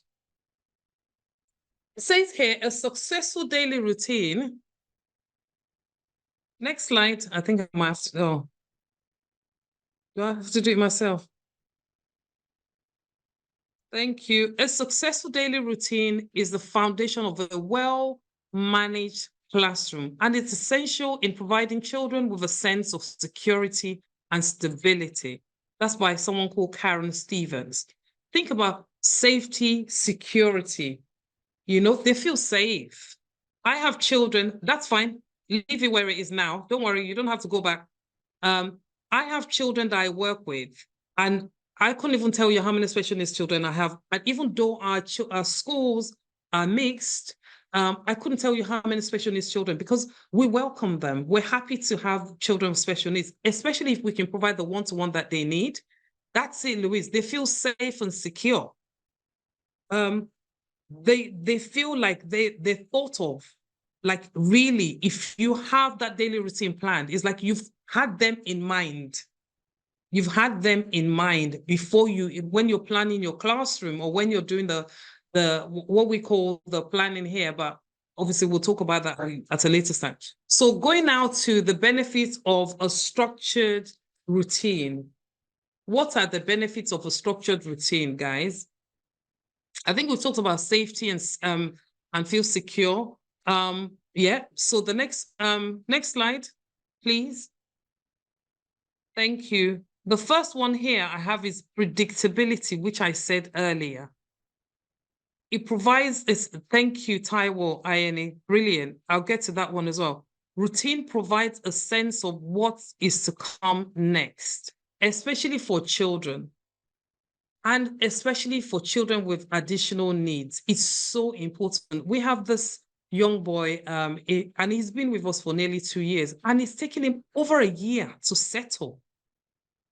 And when things are not the way he likes it to be, he literally will make those grunting noise. You can tell he's distressed because that's the only way he can do it. He can express his feelings. So it's not verbal. So no communication whatsoever, no communication. And we've gradually, and again, just in case I forget, if you want us to, one of the things I'm happy to do, and I'm hoping I don't regret this, is if I have between 2 and 5 people, if you have a child that you genuinely finding it difficult, really, and I mean difficult in a positive way. I don't mean difficult. I mean difficult in like challenging, really challenging. And you really, like Susie said, that you're thinking about this child in your sleep and you want to be able to help. If you pass your details on to my team, I can do 5 people and I can maybe provide a training for all 5 of you, get 1 or 2 of my special needs, what's it called, colleagues to come online, and we can plan that maybe for end of next week or something like that. So please, maybe the first 5 names.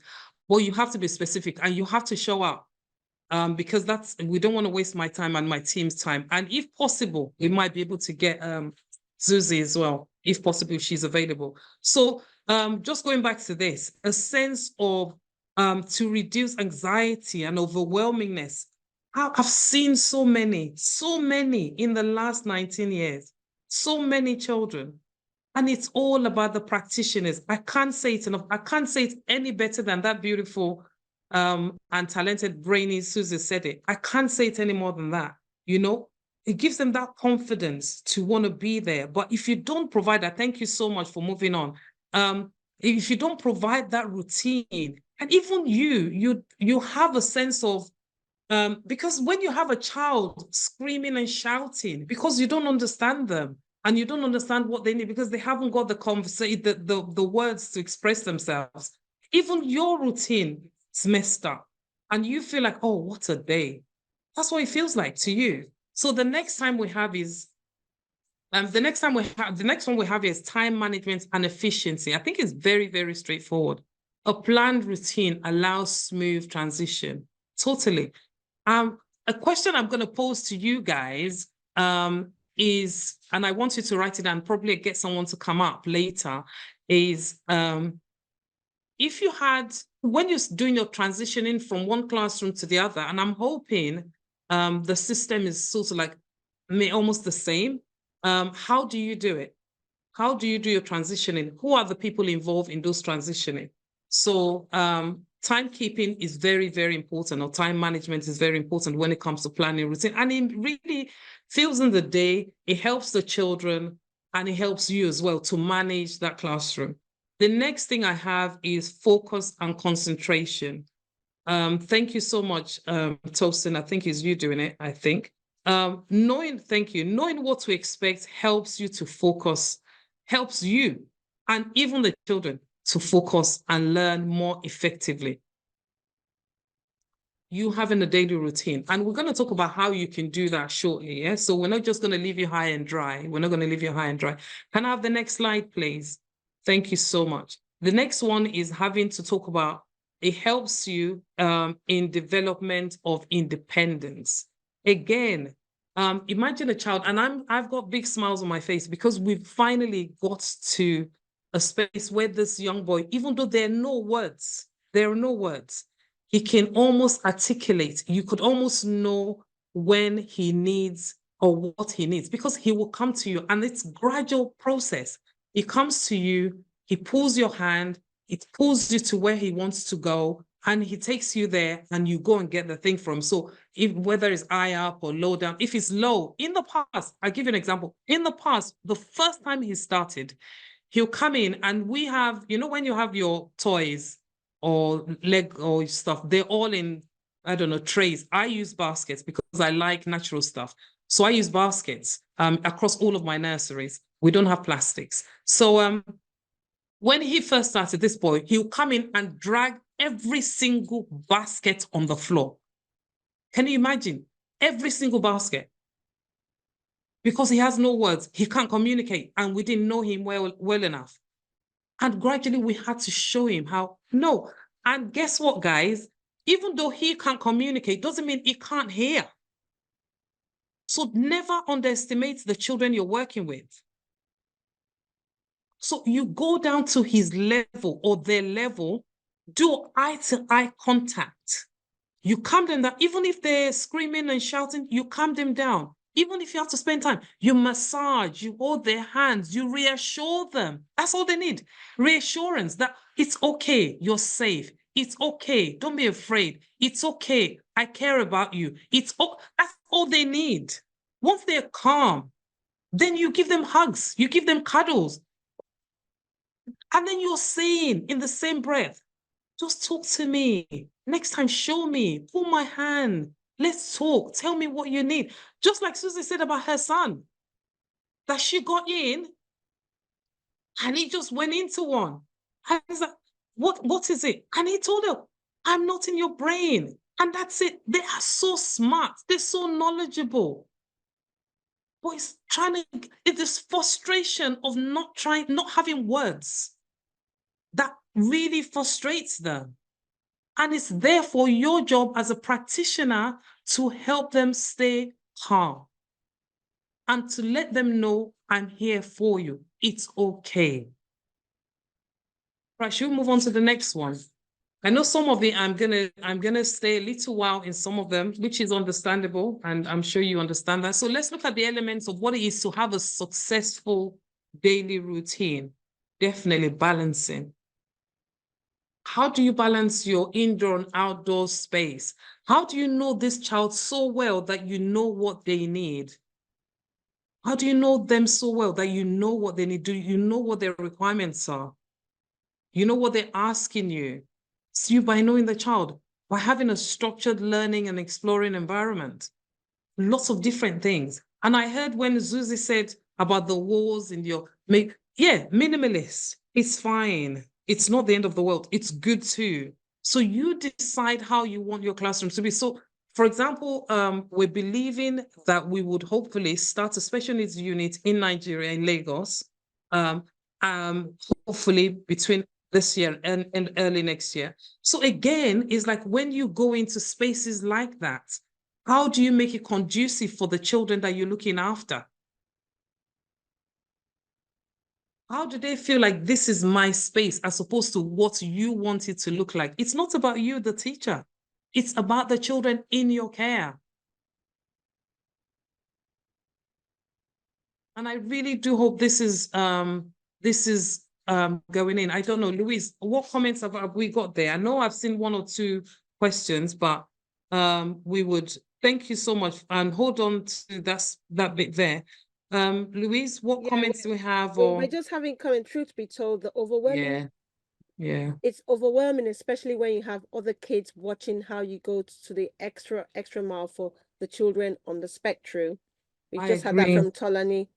I agree, Tolani. I hear you loud and clear. Well, guess what? If you do success by one child, it works. One child. And don't get me wrong. So, for example, some of my settings have extra rooms, and not all settings have extra rooms. I have one of my nurseries don't have extra rooms at all. So that means you can't even take the child out of the situation and go and deal with the child and go and work with the child outside, not deal, work with the child outside. So if you have an extra space, that's what you could do. And also explain to the children, like I think it was the Ayeni, I can't remember her first name. The lady, she said, when she was talking, and I think Susie said about letting all the other children know. She said she's got 2 children in her class, the special needs, and all the other children know. That's it. You let them know. They're smart. They know this stuff. And you don't have to say, oh, he's got autism, because they don't understand autism. They don't understand hearing impairment. They don't understand all of that. Just said he's different. He's not like you and I. He's a bit different. But in a positive way. So because Caroline is different, Caroline needs a bit more help. That's it. Once you have that in a conversation, with the children, they all know, okay, Caroline's a bit special. That's it. They know not to repeat Caroline's behavior. So it's Caroline's throwing everything and throwing tantrums and getting all the toys out.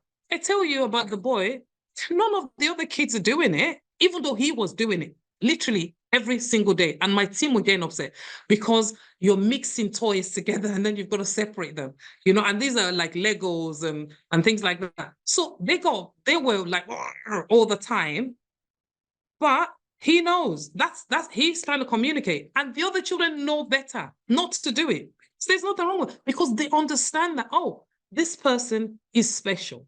That's it. So have that conversation. Don't be afraid to have the conversation or think they don't know. They know. And it means you, as a teacher, respect them when you have those conversations. That you're saying this behavior is not acceptable. However, Caroline needs extra help. That's why Caroline's like this for now. That's it. So Tolani, I hear you. So the other bit there is predictability. Again, maintain consistent timing and key. Simple thing like that. I mean, I had to look, obviously, to have predictability and to maintain that set of routine, there are certain tools, like you can use things like flashcards, and I know you all know flashcards. As a special needs teacher, you should have your flashcards. And when you have them, you're saying to Caroline, who's got special needs, this is what we're doing now. This is what we're doing now. You bring that picture up. This is what we're doing now. So, oh, it is home time now. Oh, it's home time in 5 minutes. That's it. It's snack time now. It's lunch time now. It's time for us to go to bed now. And that's because you care, you know the child, you know what their needs are, and they can't communicate. So use flashcards, visual scheduling, various things that you can do. You can sensory materials. They love tactiles.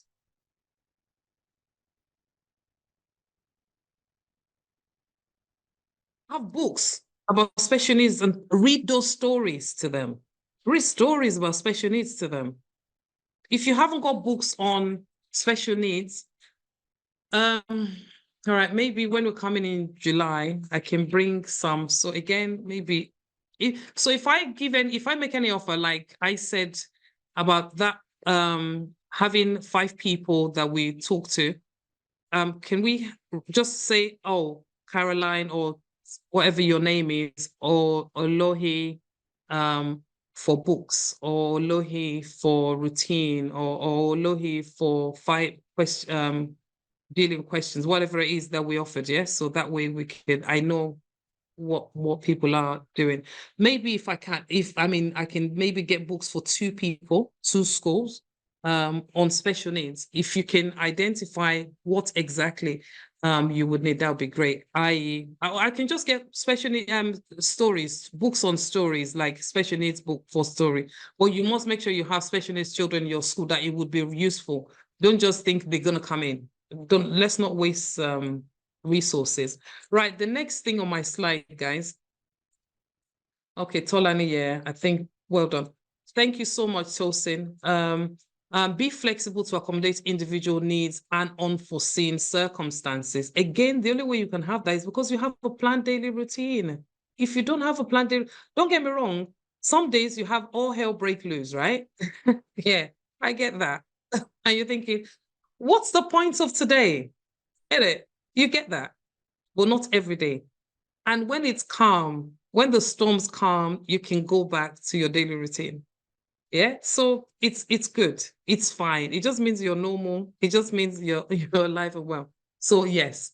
I couldn't stand if I don't have, even in my own life. I mean, if any of you follow me on Instagram, I think it was last weekend, I shared about taking notes. Honestly, if I don't have a daily plan and I don't work in the nursery, so if I don't have a daily plan as a practitioner or as a leader or whatever, I just don't have a good day or I don't have a good morning because I can't stand getting to work and then start. Same thing. If you have to have your to-do list, why are the children different? Why do you not do the same for the children? Why do you think they should just slot in and they should just be fine? It's not going to happen. All right. Next one. The next one I have is clear communication. Clear communication. Verbally communicate the routine and use consistent language. I totally agree with that. And I'm sure most of you agree with this. It's so important. Your language is going to be reinforcing positivity, encouraging, regardless of how bad I've been. And I think Zuzi gave such tremendous examples of what our conversation should be like and give scenarios. I love those scenarios. In July, we're going to have a scenario on stage. We're going to have lots of different scenarios on stage. So you can learn from that. You can learn visually by seeing these things acted out, role play out. Definitely. Your conversation, your communication has got to be on point. Don't think they don't understand you. And don't get me wrong. The best thing about my practice, guys, is the fact that I'm such a realist. I understand my team. I understand their frustration. I say they have the right to get upset. However, do it outside. Don't do it in front of the child. Go and hit the wall when you get outside. Ooh, I can't stand this. Go and hit the wall. It's fine. It's fine. However, don't do it in front of the children. And you come back and say, I love you. Yeah, that's expected. Go and get frustrated and overwhelmed outside. And if I have enough stuff, I tell my team, you can go home because you're not even in the best of it. And again, understanding the fact that you're human, life is still happening, even though you're at work. You still have life. You have money issues, rent issues, family issues, children issues, husband issues, whatever it is, that's still going on outside. That's still there. And then you come into work and you know, oh, I can't cope with it. It's understandable. It's okay. There's nothing wrong. Well, don't do it in front of the children because you are raising the next generation. All they need to see is the positive in your conversation, your communication, your way of behaving, the fact that you care. And it's only by you showing you care, that's when they would think about their behavior and think, I can do better. And I'm going to go back to Ayene again earlier. Sorry, I can't remember your first name and I keep using your second name. I'm going to go back to her again about what she said. That I think, okay, Taiwo. Thanks, Taiwo. Thank you, darling. So about what she said earlier again, about the fact that even with these children, when they're seeing all of the different things, sorry, I've lost my train of thoughts there, but reinforcing those behavior is really key. And having clear conversation, clear communication with those kids, they're not silly, they're not stupid, they get it. They get it 101%. Right. The next one, I think I've touched on this a bit, is positive. I think, have you got mixed up a bit? Positive reinforcement. I'm not going to dwell too long on that. That's only because Zuzi's really, really dealt a lot on that. So it's acknowledge children, praise them by following the routine. Even if it doesn't seem like they've done it well, you still say, I hear you. And then you can do the however later. You don't have to do the however there and then. So can you imagine as an adult, as teachers, anyone, as humans, we get it wrong, right? And can you imagine you came in and said, Miss Caroline, I'm so sorry. So imagine if I was the head of your school or something or administrator, and you said, oh, I got this wrong. And I'm like, how dare you? And I go on. You just stand there and think, like literally, But if I said, I hear you, Taiwo. I hear you. Yeah, we got that wrong, didn't we? Okay. No one, my phrase is no one's died. We'll sort it. And then later on, when it's nice and calm, that we've sorted the issue, then we reevaluate. We call Taiwo back in and say, Taiwo, we need to have a conversation. How did we get that wrong the last time? So we need to put steps and systems in place so that don't happen again. It's as simple as that. It's as simple as that.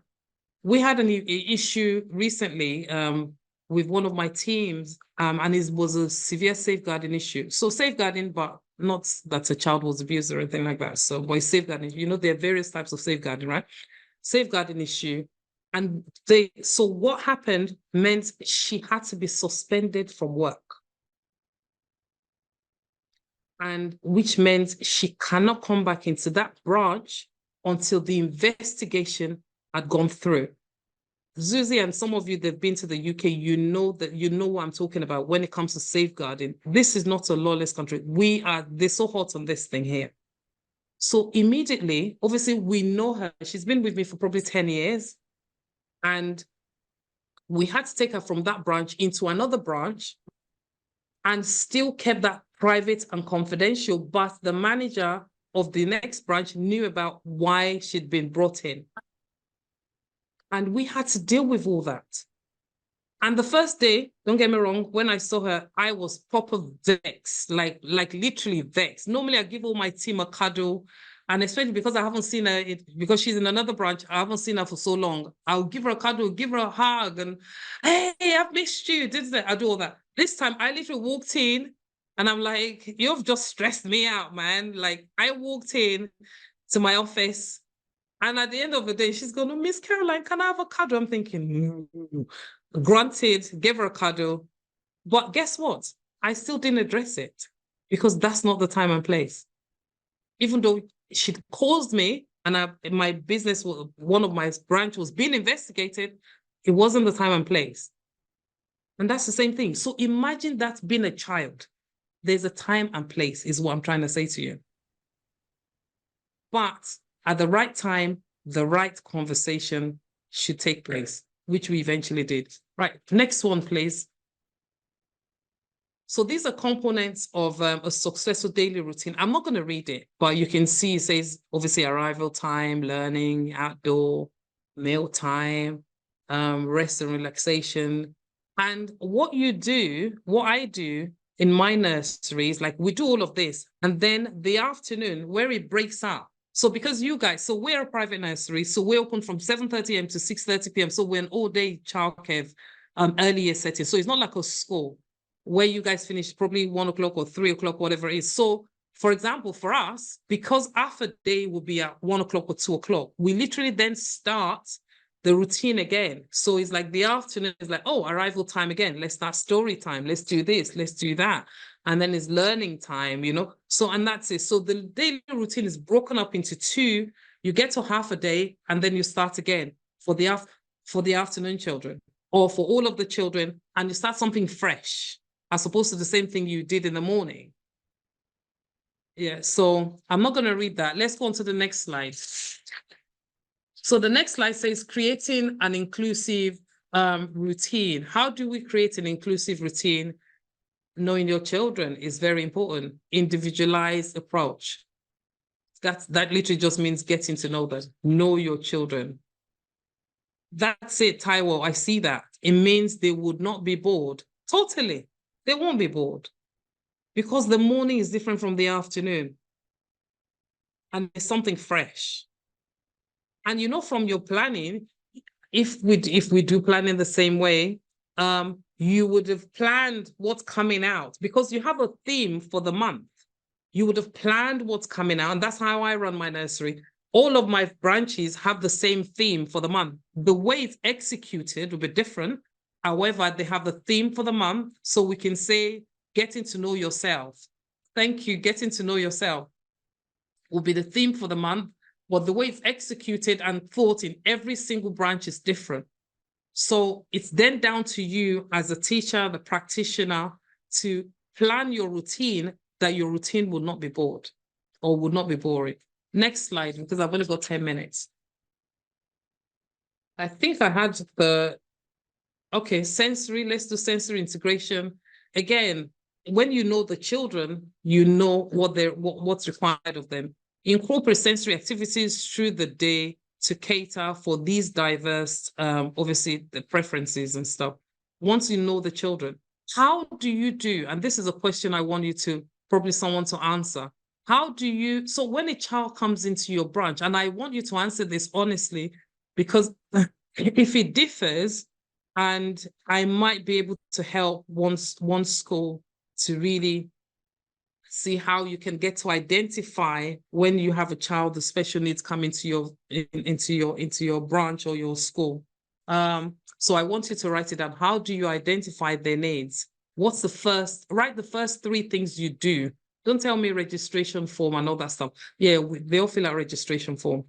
What do you do with the registration form?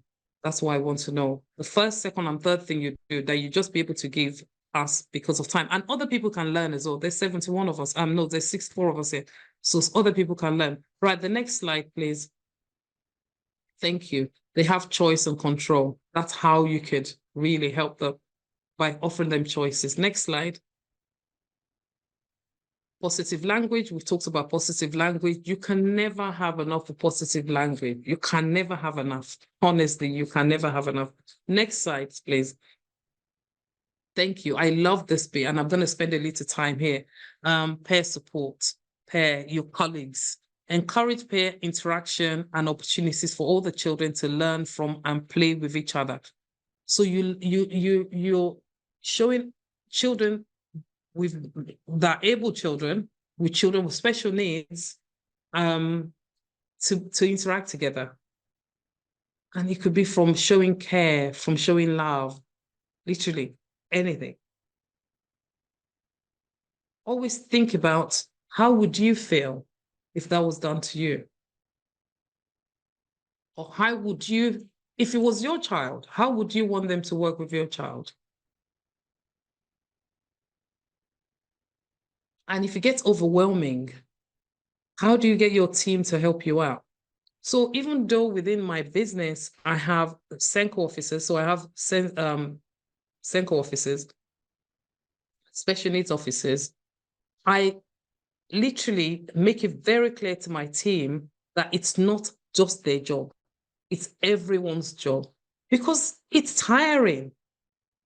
So why would you expect one person to come in and their job is just to sit with that child nonstop, to cater to that child's every need? What about if it's too much? It can be too overwhelming. It can be too much. And it's the fact that you get the support of your team all the time. As like, guys, please, can you help?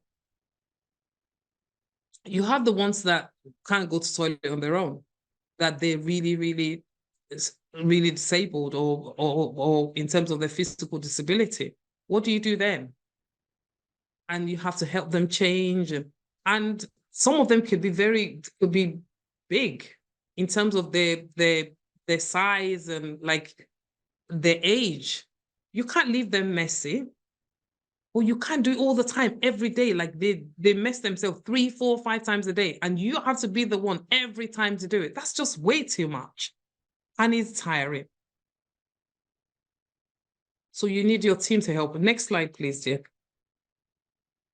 Excuse me. Implementing and maintaining the routine. So I've talked about staff collaboration. That's really important.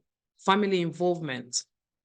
The next question I'm leaving you, how do you get your parents involved? I think this is the hardest part.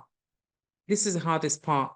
I feel, and I'm hoping I don't regret this again, Tosin, if you write this down, maybe you put it onto the group chat later. If people want a training, just training on how we involve our parents, that would be incredible. How to even break the news, how to get parents talking, how to have that conversation. And what we're going to do is we're going to do it in a Zoom format, but interactive, where you guys are giving us the different scenarios and we will tell you, why don't you use this example? Try this example. But for you to attend, if you are going to attend, make sure you have an open mind. Don't say, oh, I've tried that. Oh, it's not working. Try again. You can't just try something the one time and then, exactly. I know, right? You know, you can't just try something the one time and then you say you give up. No, you don't give up. If you told me, Caroline, if you're trying to say something to me, Caroline, your hair, it brings out your facial structure. It shows you're confident. However, I don't like the curly bit. That means you probably don't like my hair. It's okay. Or you look for different ways of telling me rather than trying the one time and you give up. Or my child has misbehaved today and you're not even telling, you don't know the way you're gonna say it. Or how do you say to a parent, we think there's something there, we're not sure. That's the conversation I have with my team, but I would never say that to a parent. What do you mean you think there's something? What do you mean there's something there? That's your job, right? So if you think we may be able to do something positive on this level, let my team know. She'll put it on the group and then just put your name down, or if I get 20 people, I'll do it. And I'll get my team, some of my team to come in as well. And they can give you scenarios, real life scenarios of, remember in the UK, and Zuzi can bear witness to this, parents are loaded, they can go anywhere. Some parents, not all parents, that do private, they're loaded. They can go anywhere. So you can't get away with talking to them anyhow. But at the same time, we're so bold and confident and so sure of our work and what we do that we will not let them talk to us anyhow. And before you then identify or say there's something wrong, that means you know your onions, like they'll say, you know your stuff. And you sit there and you confidently face a mom and a dad and you're telling them, this is happening and we need to do something about it. Or you need to have all the information to hand. You can't just say it and walk away. No, it doesn't work like that. And you have to talk about what the problem is, how you've identified it, what help there is out there, how you as practitioners and teachers are going to deal with it, how you're going to get support from the school or from the government, maybe not your government. Anyway, sorry, I didn't say that. But, all sorts. We have to, before you can make a parent feel comfortable. Right, let's move on to the next slide. So I'm not, my 10 minutes. Okay, nearly there.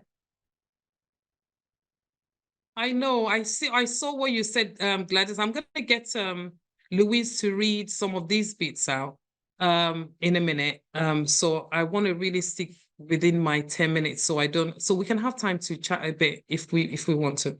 Right, so in conclusion, you can see my slide is very straightforward. In conclusion, early years practitioner obviously can craft a daily routine that not only meets the diverse needs of the children in their care, but also fosters an inclusive environment where every child can thrive.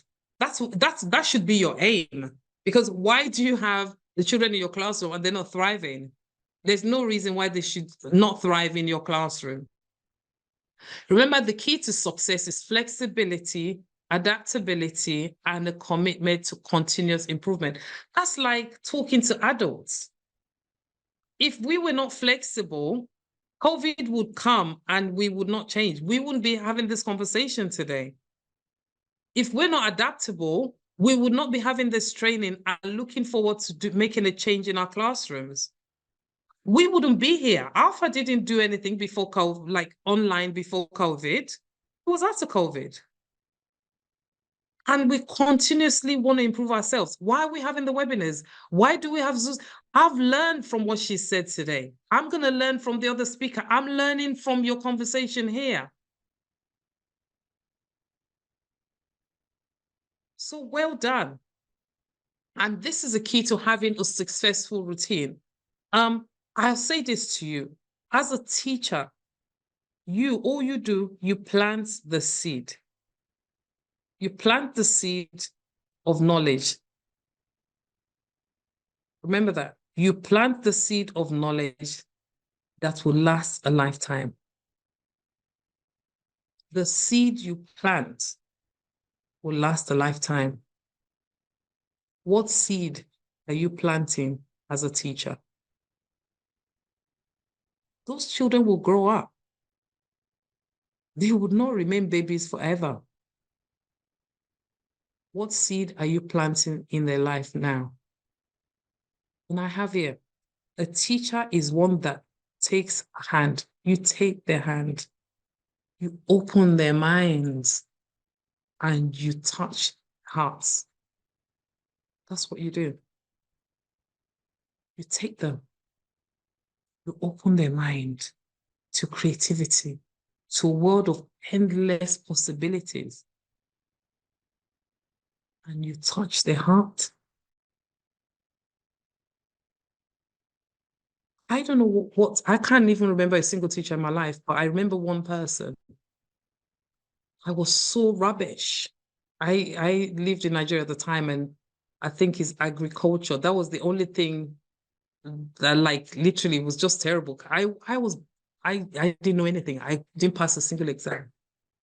Even their Greek thing, they'll send you to the farm to go and do. I can't believe, how do they even do that stuff? Like, they send you to the farm, so you go and do your own maize.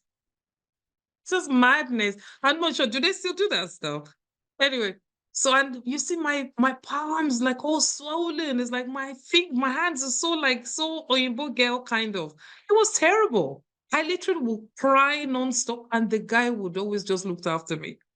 I never did anything. And you get the whole class to come and help me out because I just could never do anything. So, and that one teacher I remember so vividly. I remember him so well. Another person that made a difference in my life. She's unfortunately passed. Guess what? Her children I am looking after now. And she was old.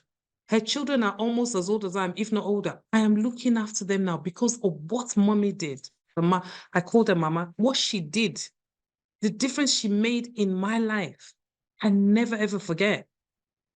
What seed are you sowing? Remember, it's for a lifetime. In closing, in the world of early childhood education, flexibility is key. Children develop at their own pace. I think Susie said that. And the routine needs to be adaptable to meet their individual needs. You can't be a teacher if you don't know your children. I know it's tough, but you can do it. Thank you so much, everyone, for listening. Thank you. Wow.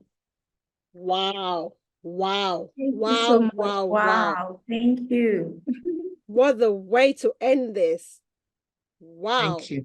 What seed are we planting? What seed?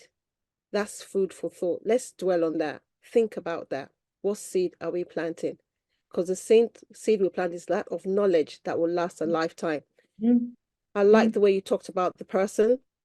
Honestly, I don't even know what to say. Words fail me at this time because there's so much knowledge that's been shared here today. And I'm sure everybody online, they're taking notes. There's so much to write down. Thank you so much for sharing that with us, Mrs. Caroline Popola. I'm sure, 100%, there are people clapping. Wow, the last statement got me. Thank you, ma'am. Thank you so much. There's so much on here. Let me read one or two chats. Do we have time for questions? Do you think you have time for Q&A? One or two? Okay, great. Thank you. They said profound food for thoughts. We must have the mind of a child. What we do is we just give the parent what we call school readiness checklist. Or parents find it really hard for valid reasons. However, time is essential. Oh, thank you so much, Susie, for sharing that. Then Rachel says, I really wish I had shared your link to many more parents and teachers who I know will have benefited from this. I love your delivery, ma'am. Is there going to be another session like this in the very near future? Definitely. Like I said, we have our session. You just keep your eye, keep following. Follow us on Instagram. Follow us. We have information there. We have our conference coming on. We have webinars. As long as you follow us and you register with a link, we'll get you posted on anything that we're having coming in the future. We have our conference coming on soon, but if you stay to the end, all the information will be shared. Thank you so much for sharing that. Then Oloyi said, it's hard to find parents admit. I would love that training to help with parent. Olohi, thank you so much. So question time. Any questions? Oh my goodness. I am following you on IG. Thank you. Can we do this again, please? Certainly we can. We will do this again. Honestly, I told you the information we are sharing here today, from Susie to Caroline, then the last speaker, they're so overwhelmed, not necessarily overwhelmed, they're so important that we can use them. And I like also, she said, the key to success is flexibility, adaptability, commitment for continuous improvement. So we have to be able to adapt, we have to be flexible, and we have to be committed in order to have continuous improvement in each of those children that we're looking after. Children, whatever seed you plant in them is the fruits you're going to get. So it's so important that we look after these children well, and we treat them the way we want to be treated, because they're human. And like we said, no two brains are the same. Thank you so much. Question time. Beautiful closing remarks. I am definitely following you from now. Thank you so much for that, Oyidamola. So, question, are you raising hand? We want to take one live and one in the chat. If you can kindly put up your hand, I'll call on you to unmute yourself so you can ask your question. Thank you so much. So we have room for one question, one live question. Anybody in the house that has a question? Or if you don't want to ask live, you can type it in the chat and we'll read it out. I'm trying to find a question here. Okay, Taiwa Yeni, she's back. And like I said, the people that are very, very interactive here, you're going to win a prize. You don't know. Taiwa has been at it. She's asking questions. She wants to learn. I know you want to take everything, but don't worry. We are here for you. We are here for you. Go away, ask your question. Okay, so thank you so much, Mrs. Caroline. My last question is peer support. I'm going to go back to the question I asked Mrs. Susie the last session. So the peer support, I'm always like telling these two particular children, special needs children, to work with others, play with others. The autistic child, I understand the fact that he has the autism, and he wants to play alone, he wants to stay alone and all the likes. But I always say that he should play with others, and I encourage others to also have a support for him, like play with him. The Down syndrome child plays with others and relates well with them. How can I make this autistic child to play with others, to interact with others? Fine, he has a therapist. The therapist takes him out of the class, like let's say like 80% of his time in school is out of the class and he's with a therapist. But I want that interaction with other pupils in the class, which will help him and develop his routine, develop his behavior in the class, and he will be a better person. What can I do to make him a better person, play with others? Thank you, ma'am. Bless, well done, Taiwo. So I'm going to say something to you. Literally, and don't take this the wrong way. Remember, we're all here to learn, right? The first thing you said, how can I make? Make is negative already. That means it's like a must, a force. You can't force. You can't make. So what do you do? So without going too much into talking, the first thing I would do is have a conversation with a therapist.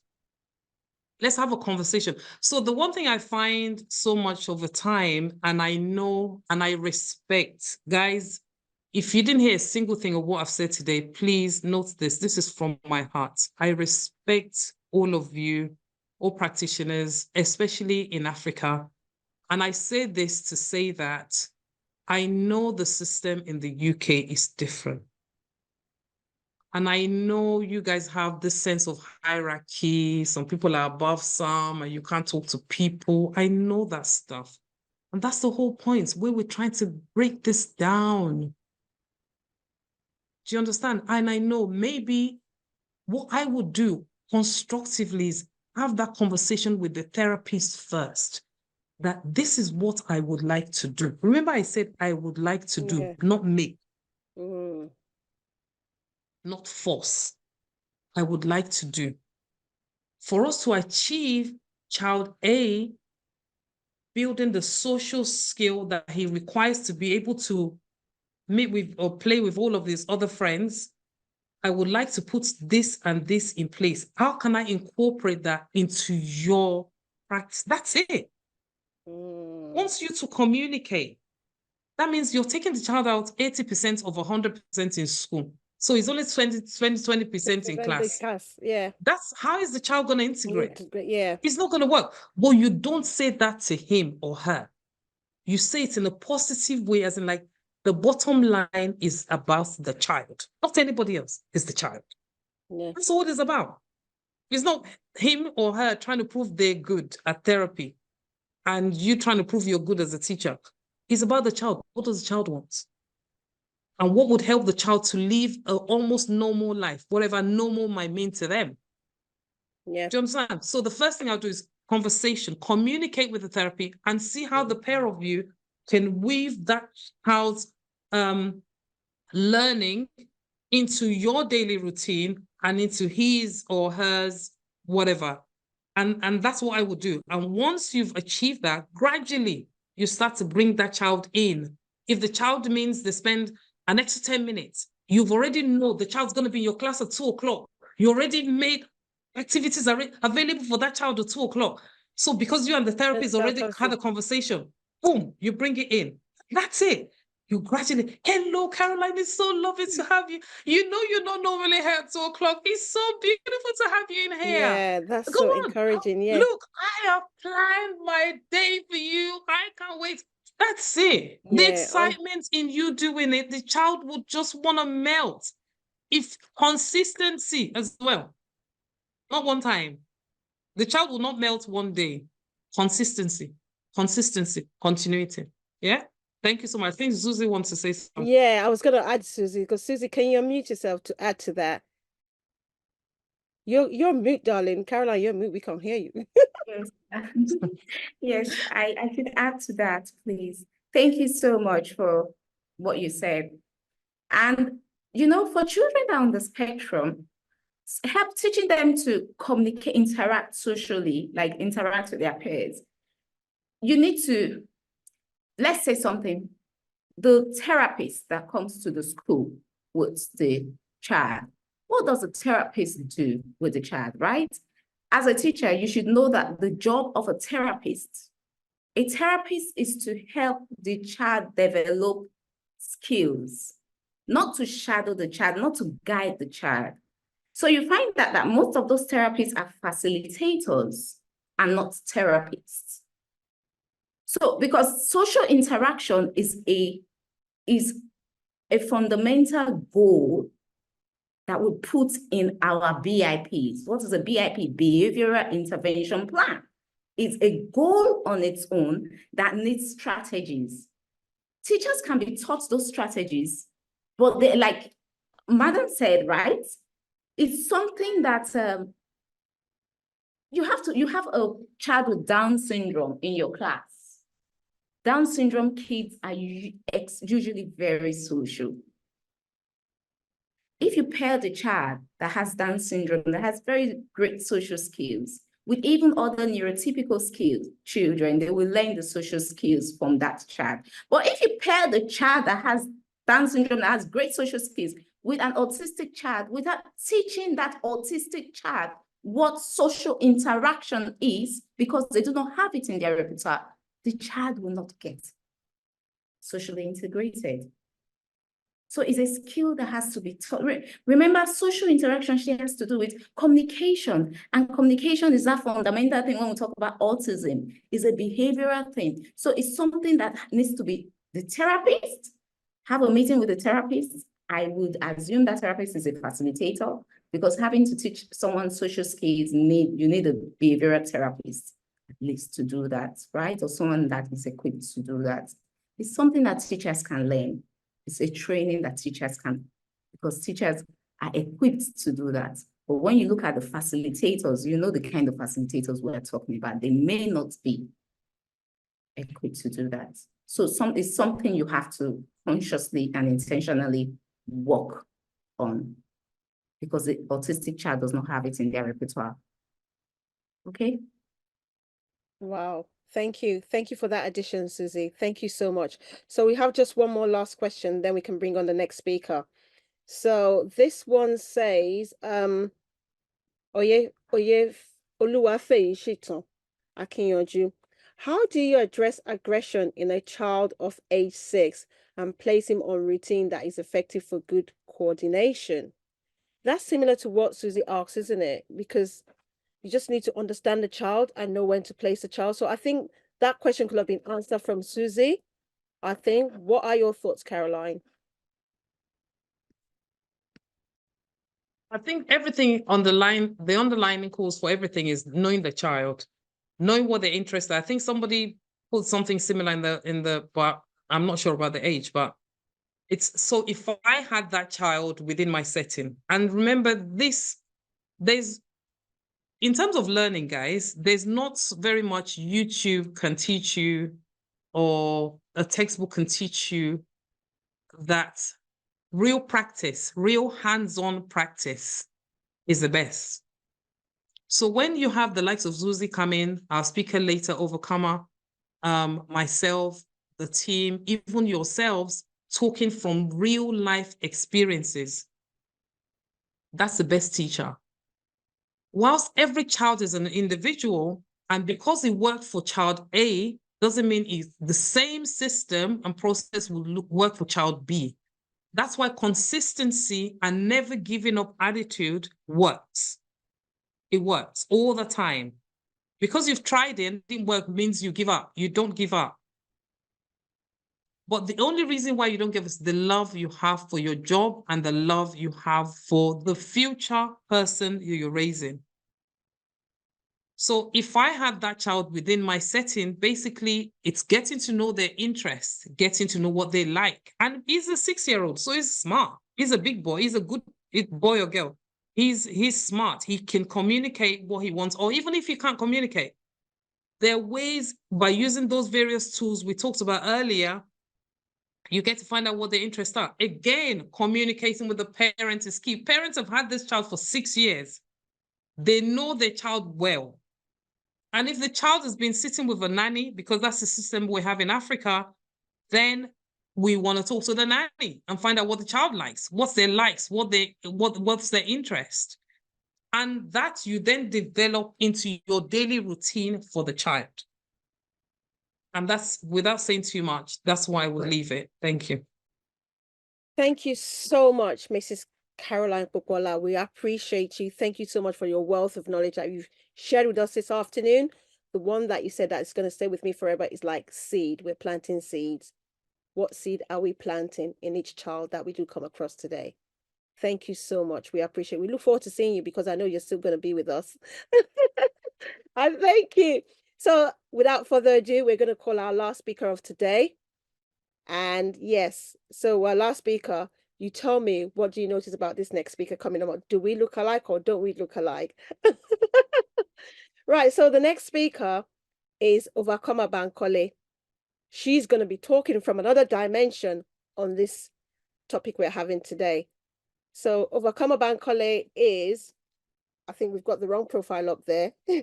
Overcomer Bankole, early intervention and special needs support.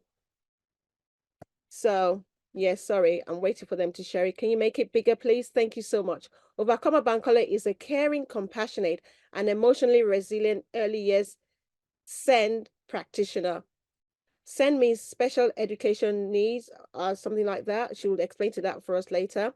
She has over 6 years experience of working with children and young people with disabilities, advocating for them, developing early intervention strategies, carrying out assessments, as well as creating support plans to help them progress in their education.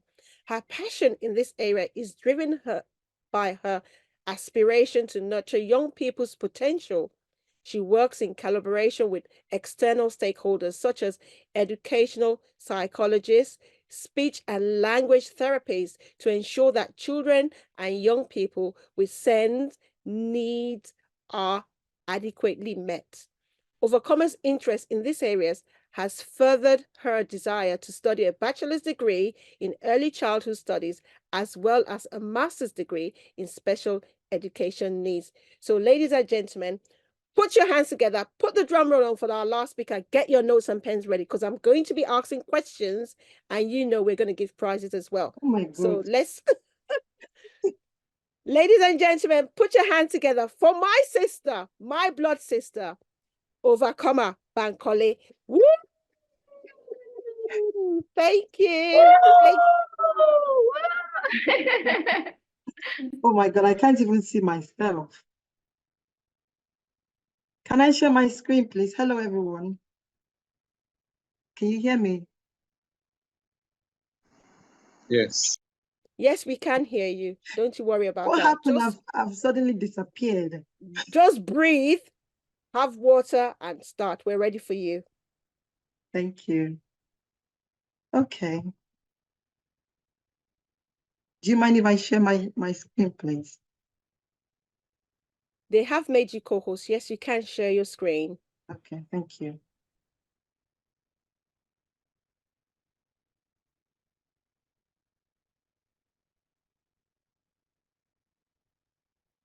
Please bear with us. You know what this technology can be like sometimes. Not all of us are good with it, but we get there. Yeah. Am I on now? We can see your screen. Okay, thank you. Where's But we my can't face see your now? face. What happened? I don't know what happened though.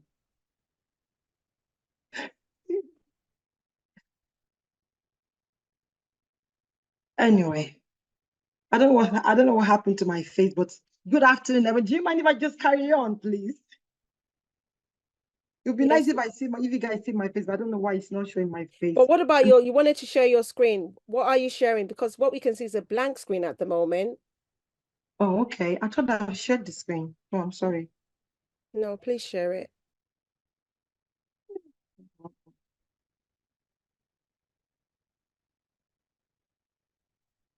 We can see it now. Thank you.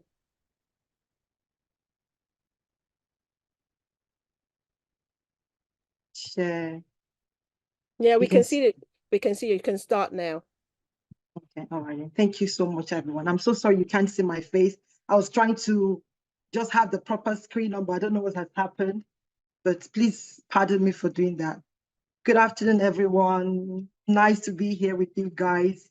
Good afternoon, Madam Popola. Good afternoon, Auntie Tinu Dame Louise. Good afternoon. I can see Finia as well. Good afternoon, everyone. Ladies and gentlemen on this platform, I welcome you all, and I'm so grateful to be with you guys. Thank you so much for having me as well. Before we go into this next topic, actually, okay, let me just tell you what I will be talking about today is early intervention and special needs support in practice. Basically, the kind of support that we put for children with special needs within school, within classroom, and stuff like that. So how you can support them and promote their development. So that's the area I'm going to be coming in. We're going to be talking about the early intervention. We're going to be talking about intervention that you put in place, all the assessment that you need to do to be able to identify the child's area of need and stuff like that. So just practically some of those things that that's what I'll be talking about. And then, so by the end of this presentation, I'm hoping that you guys will be able to define what SEND is according to the Children and Family Act 2014. You're going to be able to reflect on your own experience, your skills, your knowledge as teachers, as leaders of SEND, and actually be able to make necessary adjustment wherever needed. You're going to be able to understand what SEND is in the general context.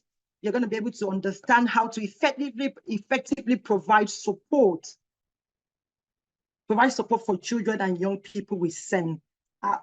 Finally, you begin to identify learning differences, and then you'll be able to suggest next steps to support your child depending on their differences.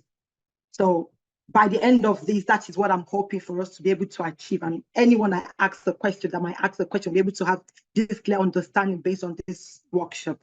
So before I go to my next slide, I will want one or two people to actually just, I know we've been hearing quite a lot about SEND, but if you can just, if in your own word, if you can decide, if you can define what SEND means to you, as in SEND, special educational need and disability, what does that mean to you, please? If you can just tell us in your own word. Anybody, please. Well, do you want them to speak or to write it in the chat? Yes, they can. One person can just speak, please. I don't mind. Okay. Thank you. Does anybody want to unmute themselves and just respond to that, please?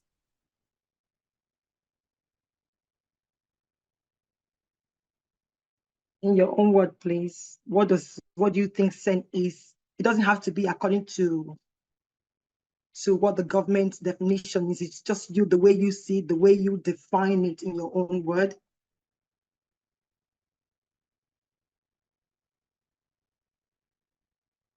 Hello. Hello. Okay, this is Alohi. Oh, hello.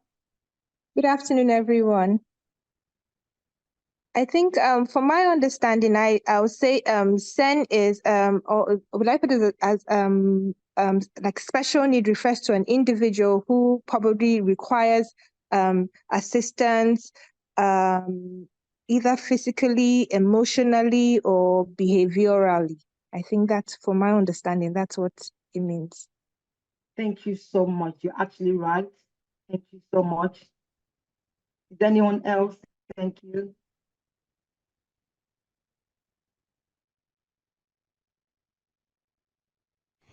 Good afternoon. My name is Taiwo. Hi, Taiwo. I think it's actually a strategy or a means at which special needs children are attended to. It can be their behavior, it can be intellectual, behavioral, physical, or any other area of their life that they need attention. They need a special attention, not like every other children in the society. Thank you. Thank you so much. Thank you. I'm really grateful for that. So we all have ways of looking at things differently. Just like we know that what my own position is different from your position, depending on where I'm looking at it from. But that doesn't mean that you're wrong. It's just the way that it's just where you are, depending on your context. But so from where I am as a SEN practitioner, because I'm like hands-on with children with children with special needs, from my own position, from my perspective, from what I do, from my practice, I will be looking at the definition of child with SEN from the government definition. I'm going to be looking at it based on what the Children and the Family Act says, based on the SEN code of practice, because this is the legal documentation. So we're looking at the screen you have in front of you now is, we have the Special Educational Needs and Disability Code of Practice. This is what we use. Everything you need to know about SEN, everything you need to know about them, how to provide support for them, how to provide resources for them, how to put them in the right place, and everything you need to know is on this document because it's a legal document. And actually, this document states that every teacher is a teacher of SEN. Every adult, just like Madam Popola said, she was saying everybody, not just one person. Everybody has to be involved when it comes to be SEN. Everybody has to be hands-on when it comes to SEN. And then it also said, this document also said all senior leaders, teachers, and SENCO have legal responsibility arising from this document. That is, you have a legal responsibility once you're in this role to be able to do everything that is here and be able to carry it out as in practice. But most of the time, when we look at what we have in policy is different from what we have in practice. When you go to schools, you realize that some teachers, even though teachers are meant to be involved, they're meant to be the one who are supposed to adapt the lesson and the lesson plan and put things in place for these children. You realize that these things have been left for TAs, for LSA, for people who are actually less experienced. So this is the world we live in now, but that is a word for another day. So, and then secondly, what is SEN? So based on the Children and Family Act 2014, it states that SEN is when a child has a special educational need, if he has a learning difficulty or disability, which calls for special educational provision to be made for that child. So that means the child, this is what SEN means. And then secondly, says when a child has significantly greater difficulty in learning than the majority of children of his or her group, that means within their peers, that means the child has SEN. And another one says a disability which prevents or hinders him or her or them from making use of educational facility. That means it's like a barrier to the child's learning. It affects the child. It could be physically, it could be emotionally, it could be physiologically, it could be biologically, it could be sensory wise, those things, that is what they call, that is SEND. That means the child has SEND. The child has a special educational need disability, and therefore you need a special kind of provision put in place for that child to be able to meet the need of that child. Specifically, I would say individual need of that child. That means it will be person-centered. That means it will be peculiar to the child. Ms. Mopola was also saying that every child is different. Yes, when it comes to SEND, what A needs is different from what B will need. So yes, we do have a big policy. We have general curriculum that we use within UK, but at the same time, you also do need a person-centered kind of curriculum, which is individualized, which is personalized to meet the need of that particular child. Thank you. So that is when we're talking about SEND, we're looking at all SEND in this category, that any child that falls within this category, within your practice, within your setting, that means the child has SEND. And then you're meant to follow the rest of the procedure as we go on to be able to meet the need of that child. So we say examples of SEND, which include a child with learning disability, a child with sensory impairment, a child with communication disorder, or a child with physical disability. Next slide, I'm going to my next slide. My next slide now shows. So when we're talking about SEND as a whole, SEND is a very broad area. SEND includes every aspect of a child's physical, emotional, psychological, and all them lot. But when we look at SEND, SEND is divided into 4 specific areas. The category is 4, and which is, the first category is communication and interaction. And then the second category is cognition and learning. The third category is social, emotional, and mental health. And our fourth category falls under sensory and physical needs. So I'm going to just briefly define communication and interaction. So when we say communication and interaction, we say children and young people with speech, language, and communication needs. They will have difficulty understanding and communicating with others. It also says difficulty in this domain can have far-reaching impact on children. For example, how a young person communicate with their needs, how they connect with others, how they share stories, how they make their requests, how they make requests for help, and their overall comprehension. So such as understanding instruction or requesting a conversation. This is, if this thing is difficult, when this is like a barrier for a child, we say the child has communication and interaction. The child struggles to interact, the child struggles to relate with people, the child struggles to make some of them could be verbal, some could be non-verbal, some could be pre-verbal. So it is, but at the same time, you can see that the child has issues in communicating their need, not being able to understand social clues, not being able to know how to say hello, or they don't even have eye contact. So we have examples of, and children that normally fall into this category. We have children with ASD, which is autism spectrum disorder. We have children with Asperger's syndrome as well. So I go into the next slide. So the next slide talks about the second category within the SEND A4 area. The second category is cognition and learning. Cognition and learning. Within cognition and learning, the cognition and learning difficulties are commonly divided into general and specific learning difficulties. Cognition and learning refers to a wide range of settings, which means that these children will learn at a slower pace than their peers. So that means a child has cognition and learning when the child learns at a slower pace than his peers. A child has cognition and learning when the child has a global developmental disorder. That means the child is actually way behind in the way that they're like 2 to 3 years in their reading age. They're like, maybe when the peers are like in year 2, or they're like in year 6 or like year 5, the child's reading age might be year 2. That means the child has cognition and learning. So a child with learning difficulty with at least 2 to 3 years behind the typical learning profile of a child with the same age, just like what I said. Then a child with cognition and learning is a child with learning difficulties that affect aspect of learning and may be divided. Okay, this aspect of learning may be divided into three subcategories, such indicating that these 3 subcategories I'm going to go into it shortly. It actually identifies. Okay, yes, these 3 categories identify the levels of maybe how high they are or how severe, when we're looking at the severity of the learning and cognition disability. So the first one is, this category is to say moderate learning difficulties. So this is just struggle to acquire basic literacy and numeracy. So a child that has issue with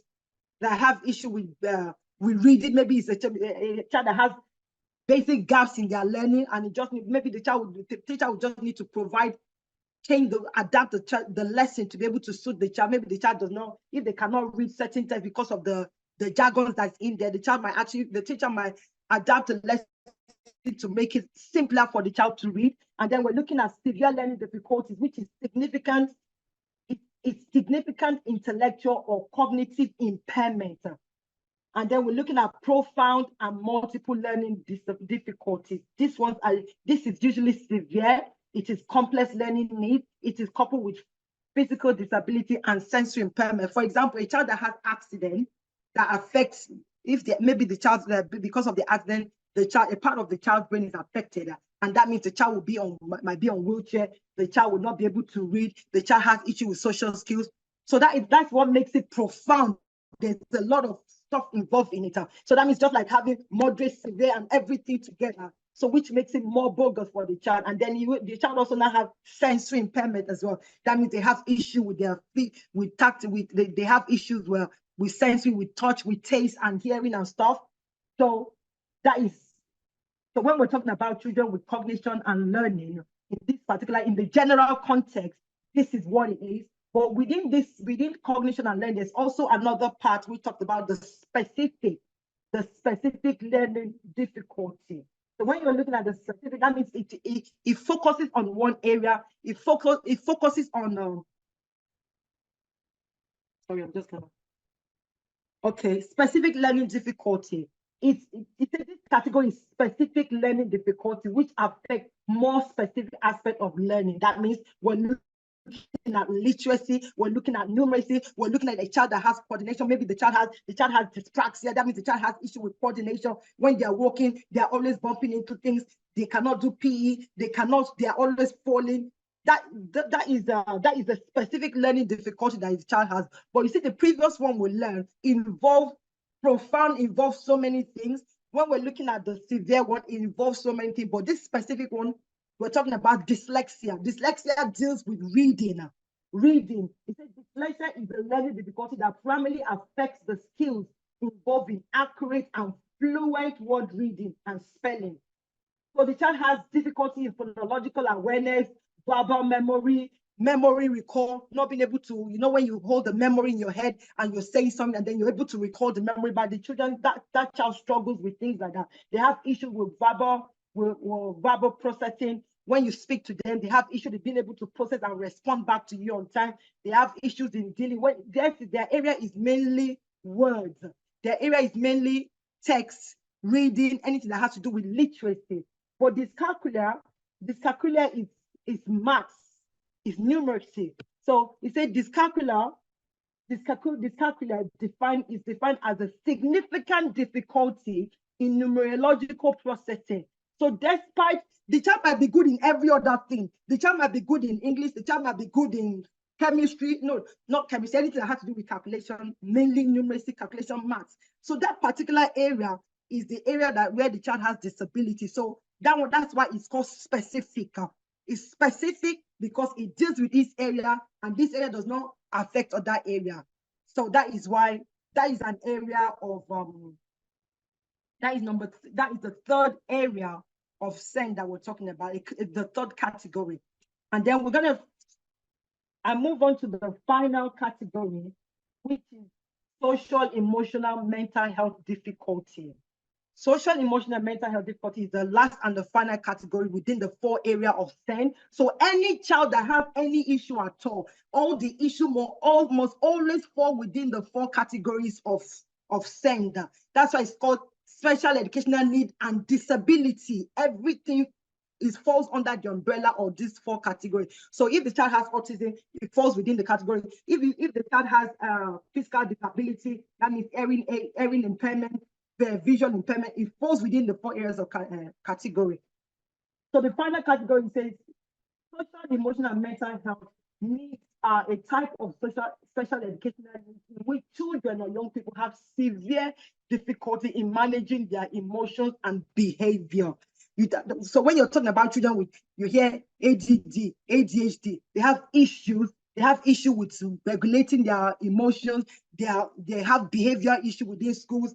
There's always issue, and all these things impact on the child's learning. Because when a child is always having behavior issue within the classroom, within the school, most of the time they give the child detention. The child is taken out of school because no teachers don't even have time anymore to be able to even baby anybody, especially when you're within the primary or mainly the secondary department or at the secondary level of education. They don't have time anymore. They'll just send you out. So they don't have time to baby anybody. Oh, how are you feeling?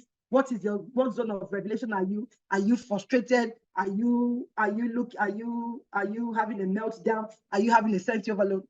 That's one of those things that children with social and emotional mental health difficulty they go through. So they deal with a lot of frustration, and they themselves don't even understand why. So they often show inappropriate response and feeling to situation.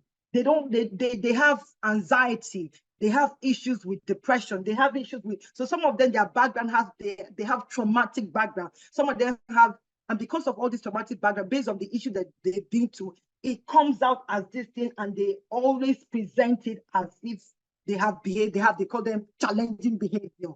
But the reason why they call them challenging behavior is because that behavior is challenging to the teacher, and the teacher they see it as a rude behavior, they see it as a barrier, but there is an underlying issue that the child is going to. That is the child's way of communicating. So, for example, when you have a child in your setting that have social and emotional mental health difficulty, and child is demonstrating inappropriateness, emotion, and the child has the difficulty managing their behavior, the child does not they have a sense of rudeness when they're speaking to people. They have immature social skills and find it difficult to make and sustain healthy relationships. So this difficulty may be displayed to a young person becoming withdrawn. They are withdrawn. They are challenging. They are disruptive. They are disturbing.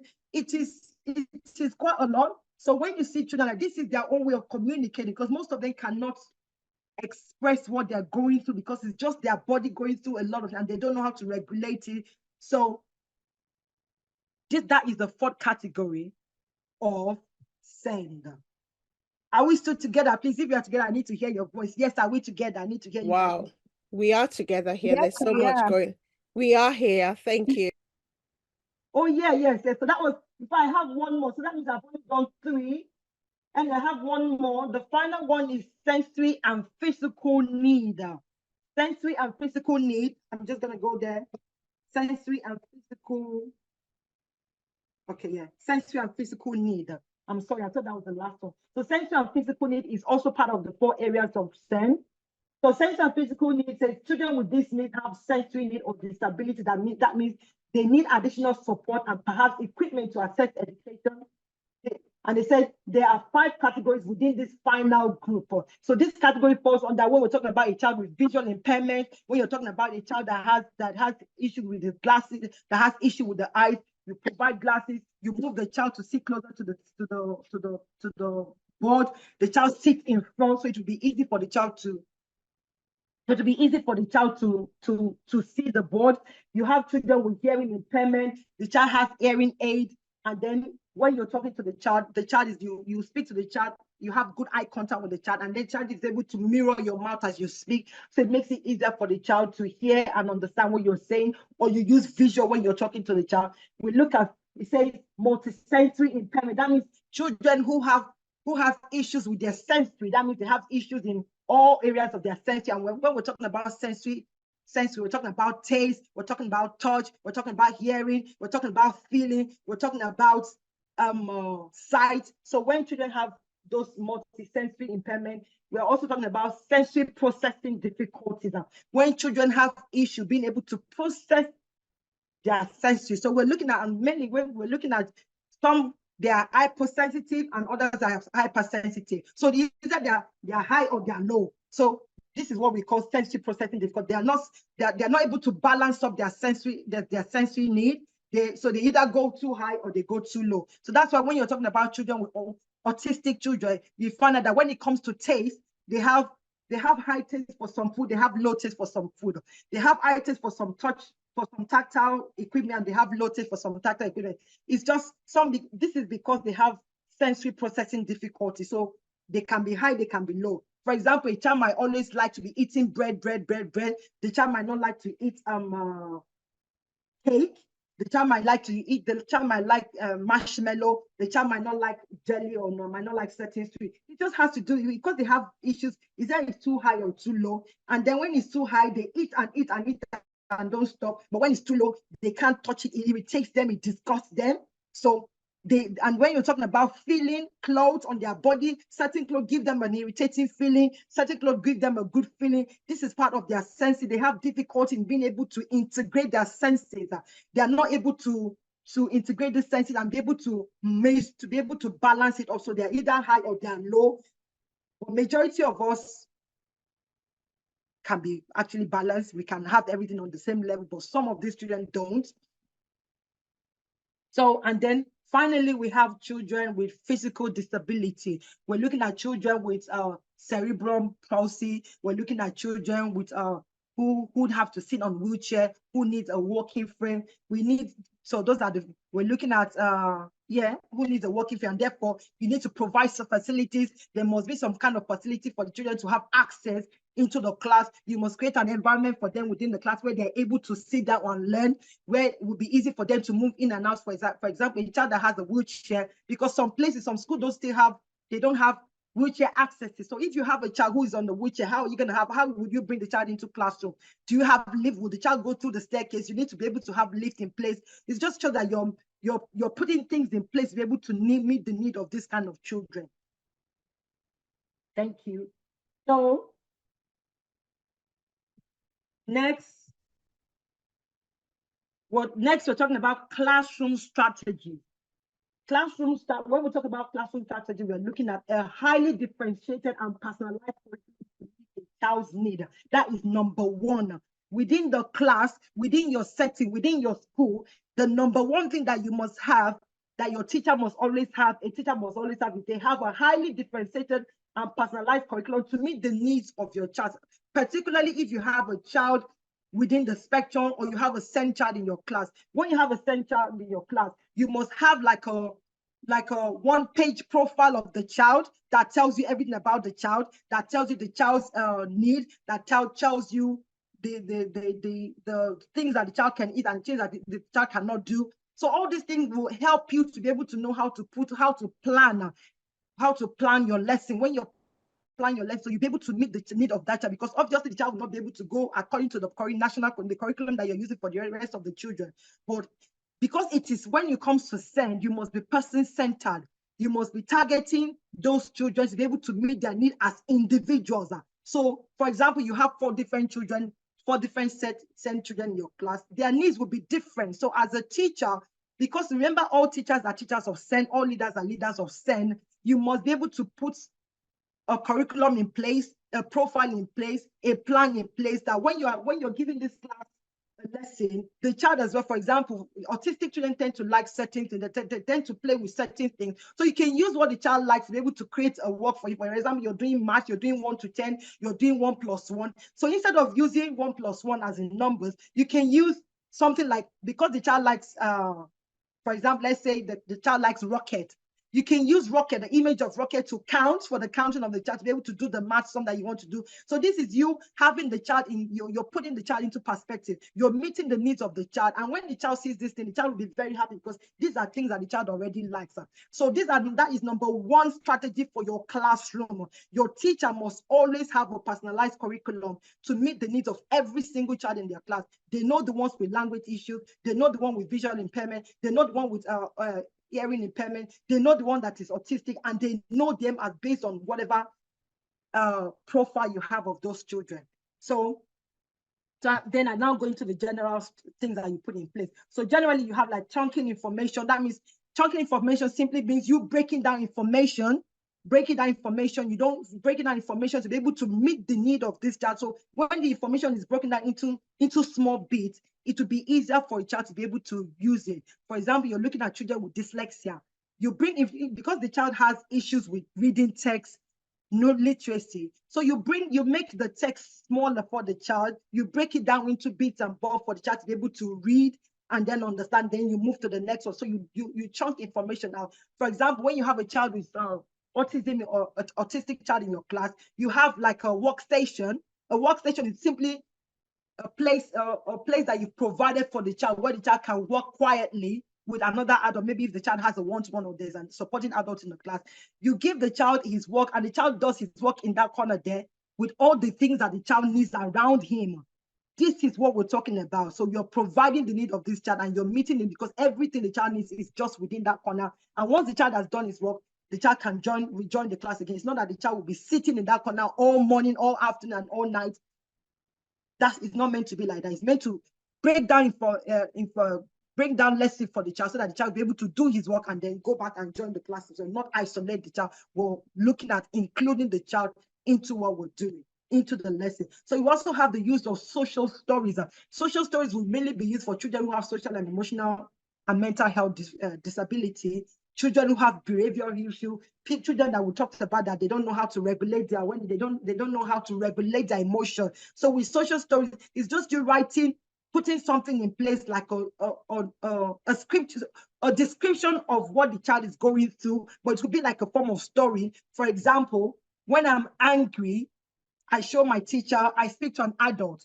I take 5 breaths. I calm down. I take 5 breaths, or I go out, I take my break, you take breaks. So things like that, this is what social story is about. And when you're writing social story, your social story must be based on the child's language because you're going to be reading it with the child. So social story is meant to help the child with the social clues, help the child with behavior. So for a child who is always touching people, you say, keep your hands to yourself. So this is what social story, you have the image of keeping your hands to yourself and you have a text that depending on the child's knowledge, you have the text and writing out. When I'm sad, I speak to my teacher. When I'm happy, you understand, you know what to do. You can go out to this, when you've done so well, you can go out to the sensory room, have breaks, go for a walk. So things like that is what social story is about. And then you're looking at sensory breaks. For example, yesterday I was in a class and there was this child I was working with. The child turned red within his face. And I'm thinking, okay, what's happening? The child showed me his timeout card. And I say, okay, what do you want to do? The child said he wants to have a brain. I say, why do you want to have it? He said, because he's feeling stressed. I said, okay, what is stressing you? We're in an art lesson. The child, his face was so red. I'm thinking, okay. So I'm saying, okay, why are you stressed? He said, because he doesn't know, but he's stressed. He said the lesson is too noisy and he's stressed and stuff like that. So I allowed the child to go out 5 minutes and then he came back. But he was still feeling very, very stressed. And I said, okay, you know what, just take your walk, go to the corridor and do your work because there were chairs there. The child went there, he sat there, still just still coming down and still relaxing himself, hoping to come back. But you know what I did? I packed the child's work. I went to him. I went there to sit with him and I asked him what was wrong. He said he doesn't know.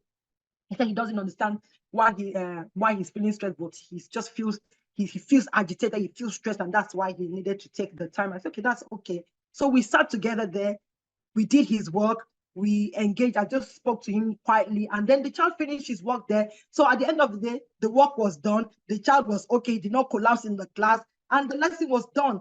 But most of the time, when we have children who are so stressed out, when you don't, not even knowing that the child was a SEND child, because it was later that I realized that the child was on the SEND register. So before your lesson, you must always have the record of all the SEND children you have within the classroom, because some of these children, SEND, not all of them, you cannot always see SEND on the face. For example, an autistic child is not written on the face.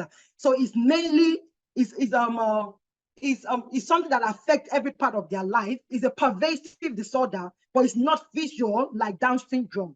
So you might not know when a child has issue, but the child might just be behaving somehow. So when the child is stressed out, when the child they're having sensory overload, you must be quick to pick up those kind of things and allow the child to have a break, take the child to sensory room, give him some kind of outlet where whatever issue the child might be going through. And this is one of the reasons why for all the SEND children within your school, all the SEND children within your class, once you know them as SEND and they're on your SEND register, every teacher that comes to your setting, every member of staff that works with you must identify these children by face. They know what their targets are. They know what their difficulty is.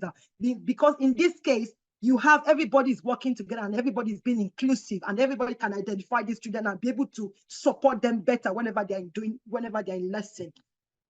So another thing is the use of timers.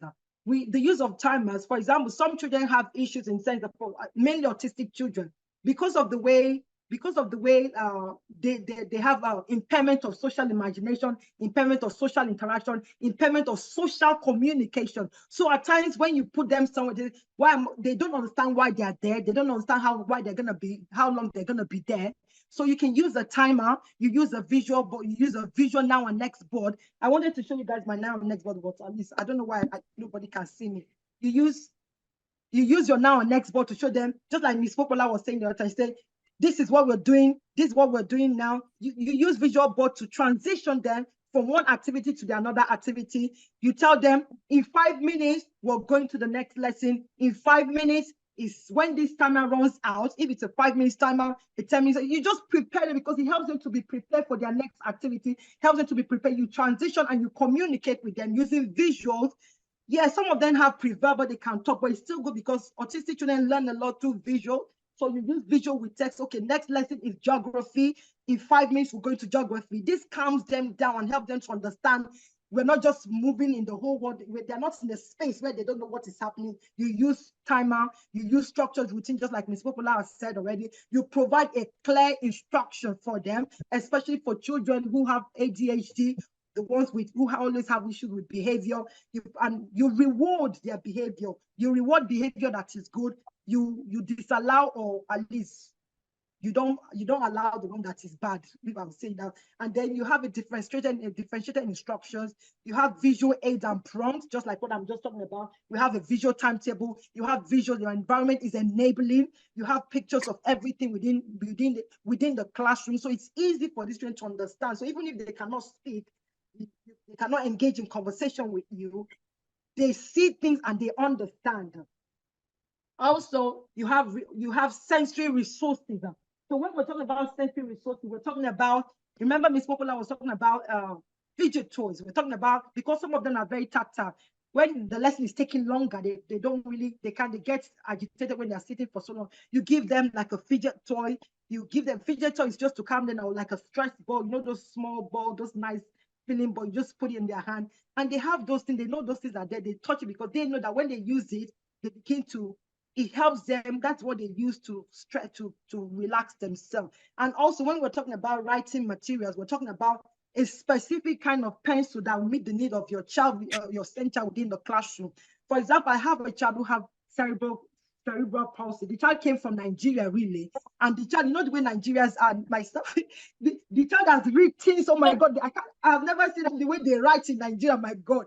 The child has written and written. And so even when you're trying to help the child, no, we don't write so much. The child say, no, I can do it myself. The child still wants to write. And I'm saying, no, you don't have to write that many things. But the child has difficulty with fine motor skills because his hand. So he gets so tired. He said he has more, the muscle of his hand is not strong enough. So even though the child is writing, because of the way they've programmed him to write, he still has pain in his hand. And this is why you have a specific kind of pencil that will support these children to write. You have the triangular one. You have something that you can use to help the child to hold the pencil properly. So to be easy for these children to be able to write.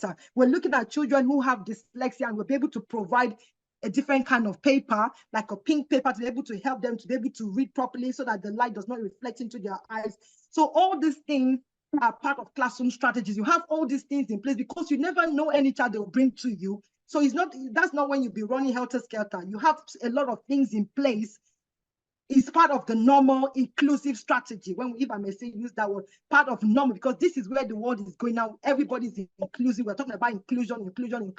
So no child must be left out, because if we don't have these things, a lot of times we find some children, it's just only the brilliant ones that will be going. A lot of children will be left behind. And what is the point?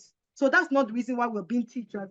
We're being teachers because we want to meet the need and progress children forward. Thank you. So we're looking at inclusive environment. I think I've even not said so many of it. Inclusive environment. So when you're talking about inclusive environment, the environment of your school as a whole, you have high expectations and great expectations for all pupils. The classroom environment and resource provided to support people to learn independently. Lessons are well planned with clear focus and differentiated learning objectives and success criteria. The child knows what they are doing. I have a visual with me now that actually helps me to break down tasks for children for the SEND child I'm with. So you show the child, this is what we're doing. It's a task board. This is what you're doing. This is what we said we should do. This is what you're going to do. And we do point 1, point 2, point. So it helps the child to break down information that the teacher has given to be able to know how to do it. And then we have it say, reasonable adjustment and special educational provision are planned effectively. So when you're talking about reasonable adjustment, you're talking about a child with dyslexic. A lot of them will still have to write exam. Some of them, they give them more time. Some of them, they have opportunity to be able to use computer or laptops when they're writing their GCSE, because it will be frustrating and difficult for them to be able to read or write the way other children are. So some of them, you give them more time. These are reasonable adjustments. You give them more time. When you're talking to them, you give them more time you speak to them and give them time to be able to respond back to you. Don't bombard them with so many words at the same time.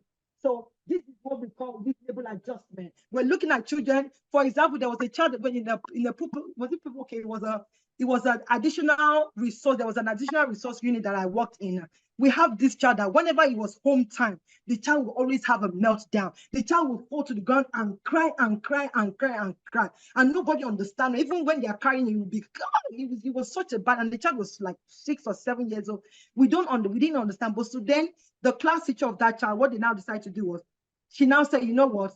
The child always does that when they're in lunchtime, when they're home time. So you know what she did? She said, she tried to take the child out 5 minutes before home time. 5 minutes before home time, give the child to mom and then come back upstairs and then release the other children 5 minutes after. Do you know that was the issue? The issue was because too many people, the child always has a meltdown because of the noise, the loudness and everything around it. The child had a meltdown because of that. So some of these children, these are issues that they go through day by day. So we must be able to put reasonable adjustment in place to be able to meet their peculiar need. And then we say the pick and pace are okay. I've talked about that one. That means how you discuss with them, how you have conversation with them. The teacher and adult model, and okay, the teacher must model a very good. They must explain effectively. They must be able to explain things effectively to the children, understanding their language, using their language. You don't come before the child and begin to speak your philosophy, what they call it, when you have all these, there's some professional who speak so much, their language is so big that even the child might not understand what you're saying. So you come to the child's level so that the child can understand you. Can we sit down? Can we walk? Can we do this? Can we all those kind of things? And then how many slides do you have? Because your time is up. My time is up. Oh my God. How many slides do you have? We can give you. I have 3 more actually. We can only give you 3 more minutes because 3 more minutes. Do you think you can do that in 3 more minutes? Okay, yeah, I can. Thank you. Thank you so much. Sorry. Oh my, sorry. I'm so sorry. So let me just quickly go to the graduated approach now. So a graduated approach, according to Chapter 6 of SEND Code of Practice 2015, it says where a child is defined as having SEND, they must always follow the graduated approach. So when we're talking about graduated approach, a graduated approach is what you use to assess the child, to put a plan in place for the child, and review and do the plan and then review it. So the government has put this thing in place for us to be able to use, to be able to assess any child under SEND. So on this next slide now talks about, based on the graduated approach, identifying SEND needs. If a parent have concern about their child, the parents will arrange a meeting with the class teacher. Then the next steps agreed will be monitored. The class teacher will complete an APDR, which is the assess, plan, do, and review form, and then liaise with the phase leader or the SENCO. And then everything they put in place, it is to work with the child within the space of like 6 weeks. So if a child has writing issue, the child has handwriting, the child has fine motor skill issue, you work with the child you put a plan in place for 6 weeks. And then after 6 weeks, you review and see if it has worked or it didn't work. So if it doesn't work, you do something else. But if it does work, you move to the next stage. And finally, I think I've talked about individualized support plan. You have a plan for the child that's specific for the child. I think I'll just round up like that, please. I don't know if this, I'm so sorry I've taken long. So I don't know, that's it. Oh, well done. Honestly, it's so amazing. You know what? There was so much I learned for me personally about dealing with each child. And I like the way you broke into examples. You know, when you brought it home about how you dealt with the child, the one that about the crowd, about going home. You know, sometimes when you deal with the children, you actually don't know. But until you understand this child, then you'll be able to know what works and what doesn't. And I really love the topic about classroom strategies for each child. It's so important. Thank you so much. We are here for questions and answers, but well done, well done, well done. This is so true. Then this lady now said, what about a child that doesn't want to go home because of the toys? Well, like we said, we try which one works. If it doesn't work, if we take the child out earlier and the child still cries, then we try the one that probably they like the toys. But I think in this case was a crowd. It can be overwhelming for them. So thank you so much for that. Any questions? Any questions? Please raise your hand. Ufoma has a question. Please unmute yourself when you answer that question, please. Thank you. Okay, so I just wanted to contribute to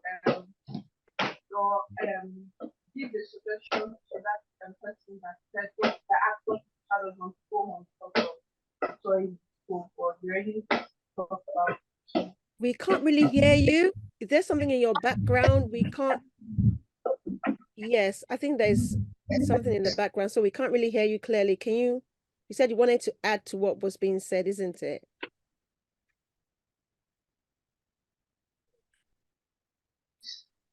Can you hear me now? Yes, we can. Yes, we can. So I wanted to make a contribution to that person that asked what if the child doesn't want to go home because of toys.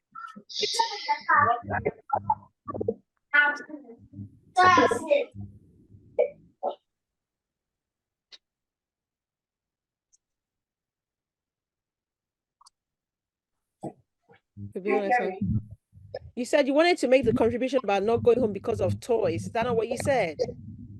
Yes, about like that. About that. Can I still go on with my? Yeah, you said we were waiting for you to say it. That's why. Okay, so I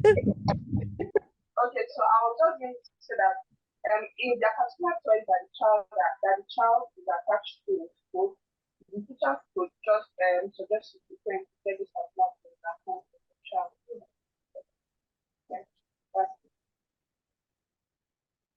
Okay, thank you very much for that. Thank you for your contribution to that. Yes, yes. They said there's thank you so much. Thank you, Ufoma, for adding that. What kinds of school, you know, somebody said about can we use timer for ages 3 to 4 years during lunchtime when we know most of them don't eat fast? Because I think children learn routine early, that when you learn them early, and because you've got that timer that you said you can do, because they've been taught and they watch it, they will know what to do. So I don't know if you want to contribute to that or answer that question, Overcomer. Yes, I can answer. You can use the timer for any child, basically. Just like, remember, Miss Caroline was talking about structure. So if there's a structure, but even if there's a structure in place, remember when we also talk about what's it called? Is it access arrangement? Because the child has difficulty, because maybe the child has some kind of, if the child has some kind of difficulty, you allow the child slightly longer if the child has to take longer. Yes, the child you can use timer. But in a situation where the child has said and the issue is just based on that, you still allow the child some more time based on that. Just means you're showing personalized support for the child. Okay. Well, thank you so much for answering that. Let me see if we have any more questions. Any recap? What have you learned from the session? Please drop it in the chat. What one thing you take home with you to practice in school and with each child? Well done, Ma. Getting to know a child is the first step in inclusive education. Before the connection can take place, then worthwhile learning will follow. Thank you so much for that, Mrs. Victor. Yes, we do time them. We do time them. Okay. Breakdown instructions. So from Taiwo, there's breakdown instructions. From me, social story based on the child and also understand the child and meet the needs of the class. Personalized curriculum is so important because when you understand the child, then you know the kind of curriculum that works for them. Thank you so much. I've got Mrs. Caroline Popola back on here. I don't know if she wants to add anything. If anybody wants whatever they want to recap, they can add in the question. Any more questions? I know we've taken too much of your time, but will be finishing shortly. But thank you so much, ladies and gentlemen, for being here today. The recording will be available. Yes, it will be available, but you have to send in your email and they'll reach out to you via email. I love the body system. Yes, I love the body system by Bolodeoku. Yes, Susie was so good on that body system and the grouping as well, flexible grouping. She talked about the different, and because she broke it down into different, say each age group have the way of learning, which was really, really good. Any more questions before we go to the final part, please? Any more questions? We'll be finishing soon. So, sorry, please, can I add something? Yes, you can. Yes, I love the aspect of mentioning that all teachers are SEND teachers, because you find out that most teachers in a school, they feel that when you have SEND children or child in a school, it's for the therapist. But today I've been able to learn the difference between the therapist and the teachers. And I just hope that all teachers will just submit to this. Then another aspect of it is time management in the class. If they have send children in the class and they have the other children in the class, how do they manage time so that they will be able to carry along the send children? Thank you. Was that a question, how to manage the time? Because the timer, I think they spoke about the timer being in place, and the children, because they've already started using them, they've introduced it to them, they'll be able to recognize that once ever it turns down or whatever it is, that's their time allocation. I don't know if that answers the question or any of the speakers will want to add to that, please. Louise, let me add to this, and we can't see your face, by the way. I'm sure you didn't realize. So what it depends on the age of the children. Mainly, I know you're going to laugh. It depends on the age of the children. If you're working, bear in mind, this is all early years, right? The bottom line is the learning, what the outcome is, the intentional behind the learning. So timing a child to say, all right, right, that's it. We're going to pack the toys off the table now. Like, genuinely, really, like, what is the learning outcome? We understand even the attention span is so limited anyway. Like, you don't even need to set a timer. They'll be bored. They'll move on quick. So it's not even that. But what's the learning intention? Even for your children with special needs, what is the purpose of which you have set that particular activity? And the aim should always be the purpose of that and what the learning intention is and moving the child to the next stage of development, as opposed to time up, move yourself. If the child's enjoying the play and you want to do something else, and you can leave that group of children and extend the play, or you can tell them, okay, I tell you what, we'll do something, but they always teach us, you don't interrupt children's play. You don't interrupt children's play because it's learning. So extend it. So if you wanted to add, so let's say they had sand and they were just measuring sand or whatever. So they're learning the fine motor skills, the learning to interact, the social skills, the taking turns and all of those stuff. Eventually, if you think they're having too much fun or you want to change the activity, why don't you think about adding something else to make that more difficult? So let's say, for example, you want them to learn colors as a result of playing in the sand. To make it more interesting, take out the measuring stuff, put different color cups and jugs and stuff. And then we can say, all right, Caroline, let's use the red cup. Let's use the yellow cup. Let's see how big, how heavy. You can learn heavy. You can learn weight. You can learn sizes. You can all sorts. So it's not a matter of stopping the play because you want to rush and do something else. Is what is the intention? And if you really have to stop, why don't you think about extending what they're doing so you still have the same learning outcome? That's all I would add on that one. Again, this is things. I mean, Overcomer will tell you how long she's learned this. I'll tell you how long I've been with children with special needs and learning over time. Zuzi will tell you the same thing. So this is not something we will learn in like 3 hours. This is something we will learn over time. However, that's what this is about. What you could do to change your practice from tomorrow or from Monday when you get back to school. I think Fina wants to say something. Thank you very much for asking that question. Very, very good. Thank you. Thank you so much. Fina, over to you, darling.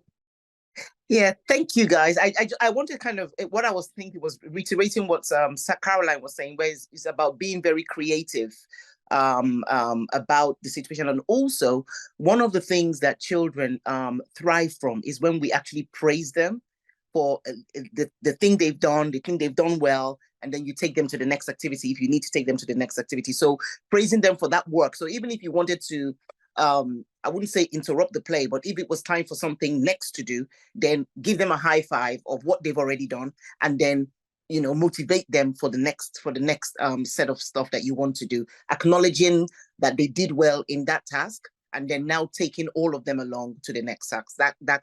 That also helps as well. Yeah, thank you. Thank you so much, Fina. That's our family consultant. She's a family coach. She's a family consultant. You will have seen her on Instagram, Fina Chichi. Yes, thank you so much for that addition. Yes, and you know what you were saying is about what Suzu still said about reinforcement, but the positive one. It always boils down to that. So everything that we've spoken about today kind of interlinked with one another, the strategy and the differentiation. So we are going somewhere. But once again, thank you so much, ladies and gentlemen. We are going to be closing very soon. So I think what we've got now, somebody was saying that the question hasn't been answered. And I think this is the last one we're going to take. I'm trying to read the name. The person kept pointing an arrow, that question or answer, and I was looking for this question, but I couldn't find it. Because she kept putting the arrow up. Time manage, I can't find it. Unfortunately, you might have to do that later, or send us an email. If you have any questions that you think we haven't answered, send us an email and we'll get back to you on that. Okay? Thank you so much. So the next thing we're going to do. I think it's about parents in denial. Oh, yes. Thank you so much. Yes. Does any of the speakers want to take that, please? Parents in denial. How do we deal with, or how do we manage that? Okay, so I think, Fina, do you want to say something? Go on.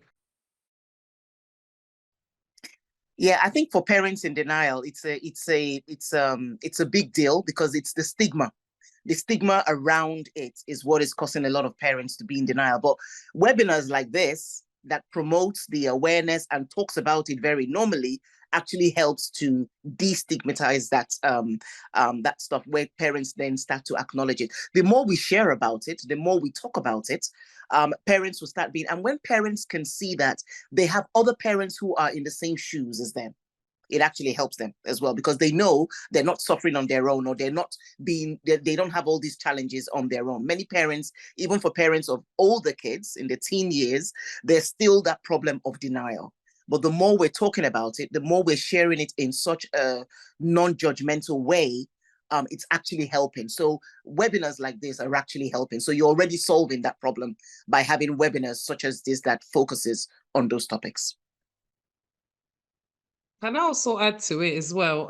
Again, just obviously going back to sort of like the early detection and things like that, and intervention. I think if you, as a practitioner, I think we mentioned that if you came armed with all of the different steps, i.e., this is how you're going to speak to parents, this is what it's in place, this is how you can help, this is what, literally in bite size as well. So you can't just come say, oh, by the way, mom, your child has got autism. And oh my God, autism, people with autism, hey. No, you can't do that.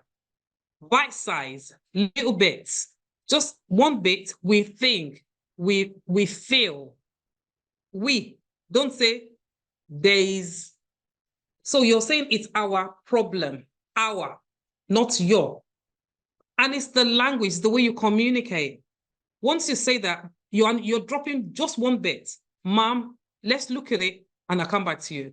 Let me be sure and I'll come back to you. Let me see who can help and I'll come back to you. Not like, we don't know. This is like, no, none of that.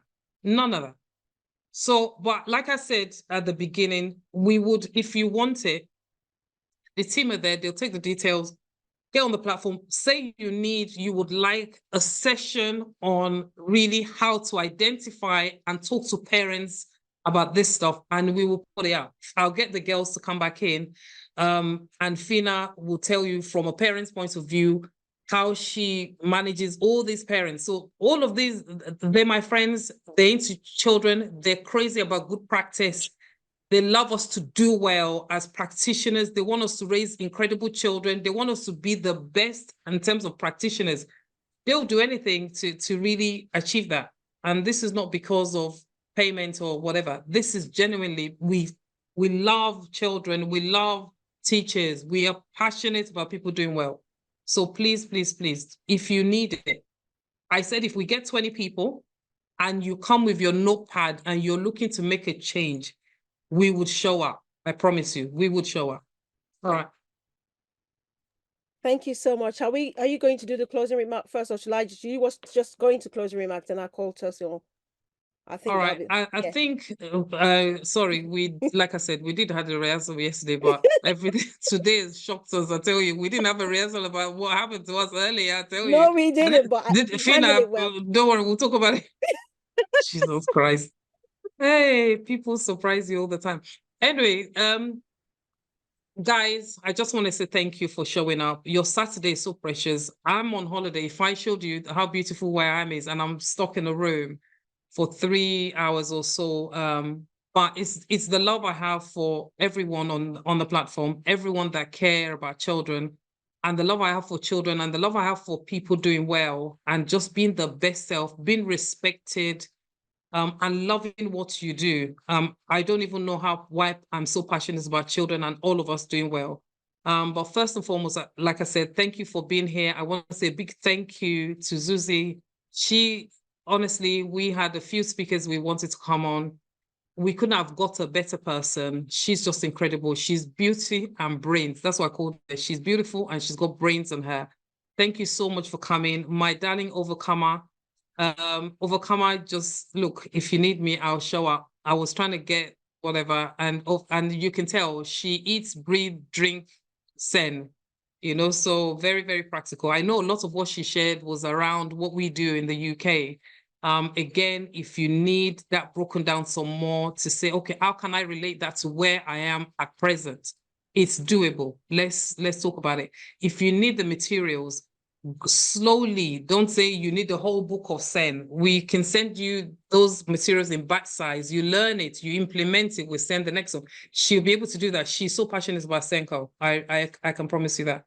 I think finally, again, apart from saying thank you to Overcomer and to Susie, my darling Lulu, Louise, her name is, we call her Lulu, Louise, Dame, all of the above. Thank you so much for showing up. Thank you for always being there. Thank you for your support.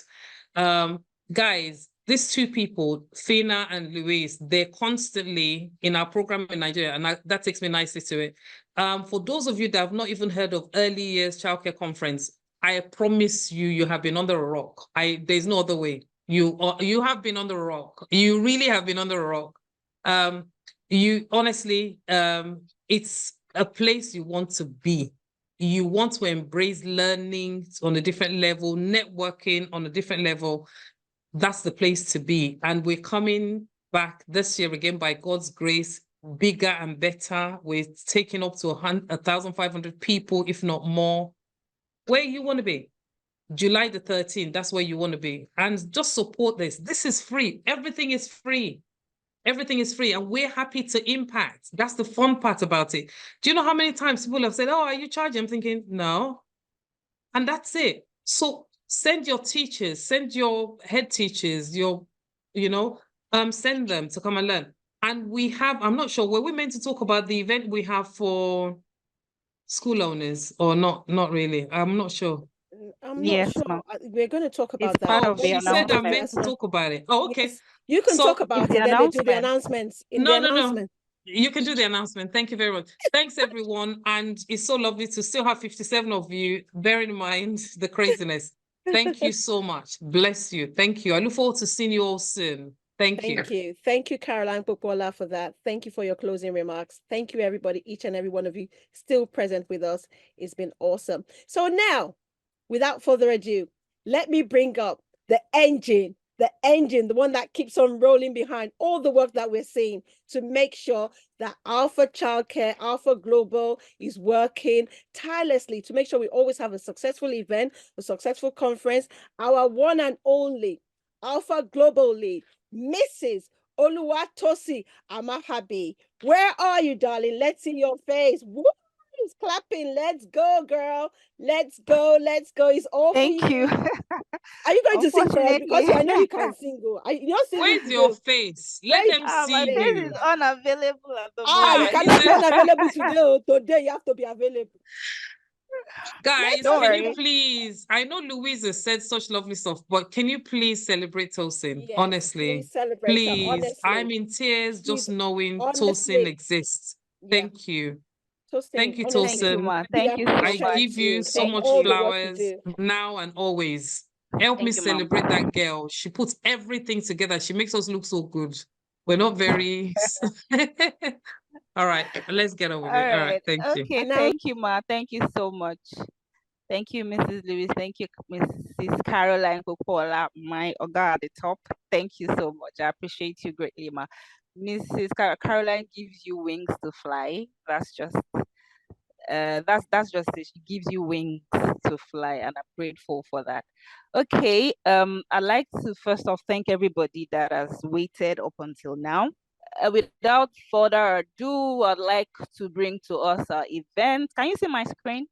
Can you see my screen? Can you see my screen? yes, we can see the All screen. right. Yes. So our upcoming events, I'm sure you can see July. Let me start from July 20th. Abuja, we are coming. July 20th, 2024, the LES Child Care Conference is coming to Abuja. So if you're in Abuja, start spreading the news. We are coming, details will start unfolding. And of course, July 13th, mark the date 2024, the LES Child Care Conference, Lagos, the pioneer state. Lagos. We are coming. It's bigger, it's better. Like Mrs. Caroline said, we are open to coming. Not open, it is already established. About if you know, you know. We have a bigger venue this year. We have a bigger, if you know, you know. We are big on bigger venue, and that's it. So we are using Landmark Event Center this year, Victoria Island. It can take as many of us. So start spreading the news. Registration will be open in a couple of weeks. So you're going to stay hooked to our social media handles, which I'll be sharing soon. So you can get details on how, on all of our events as they unfold. And then we have this very special one, this very first one that we are doing, which is the school owners executive dinner for school owners. That would be July 11th.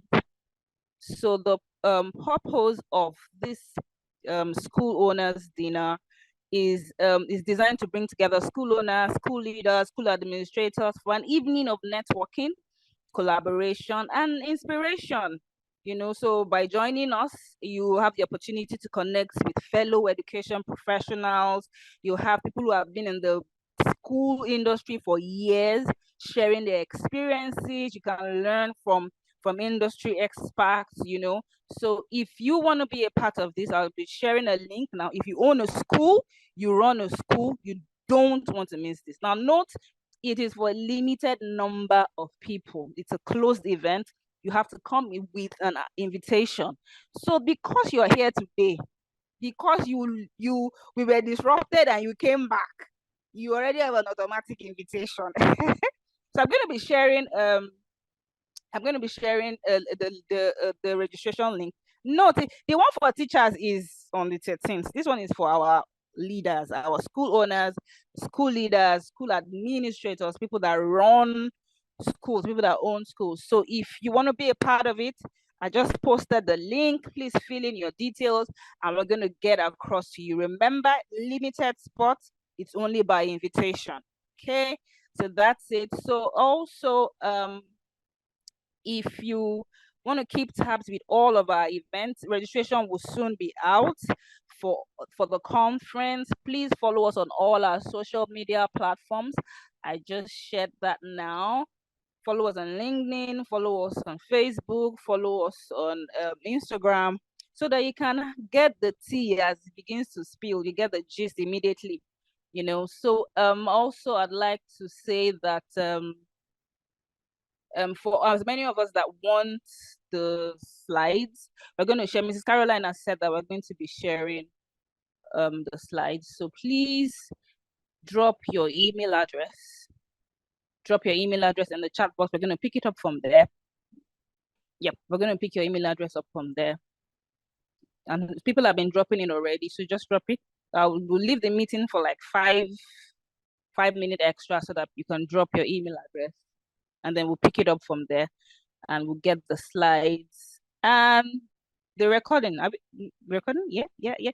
So the recording, we're going to get the recording across to you. Thank you so much.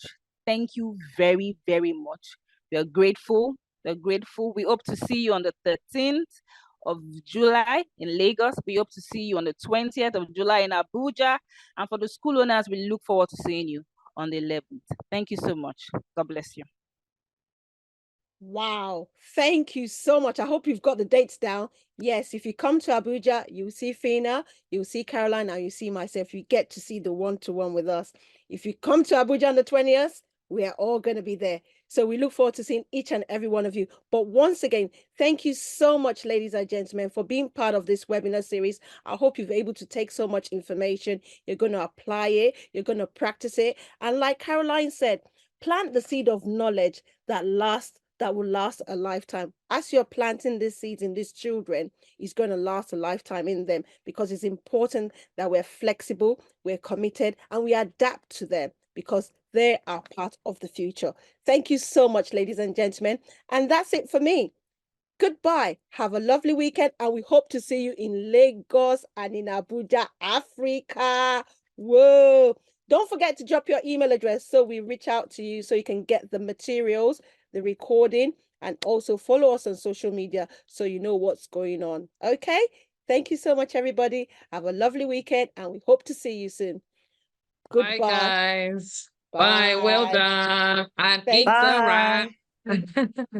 Thank you, Overcomer. Thank you so much for sharing that with Where's us. her face? I can't see her I face. can't see her face. So, hey, Overcomer, have you done this? Wait, has Susie left? Well done. No, you speakers, you are amazing. In fact, my book is full. I don't even know where to start, Seth. Hi, Ayomi Mofe. Thank you, Ayomi Mofe. Hold on a minute. You know what you guys forgot to do? The most Taiwo. the Taiwo Ayeni. Yeah. The most Taiwo, show your face. Engaging. Yes. She was engaging. She was asking questions. It was like 4 in 1, 5 in 1. She wanted to know everything. Taiwo, where you based? Where you based? Lagos. That's all good. Right. So do you own a school or do you work in? Oh, you work in a school.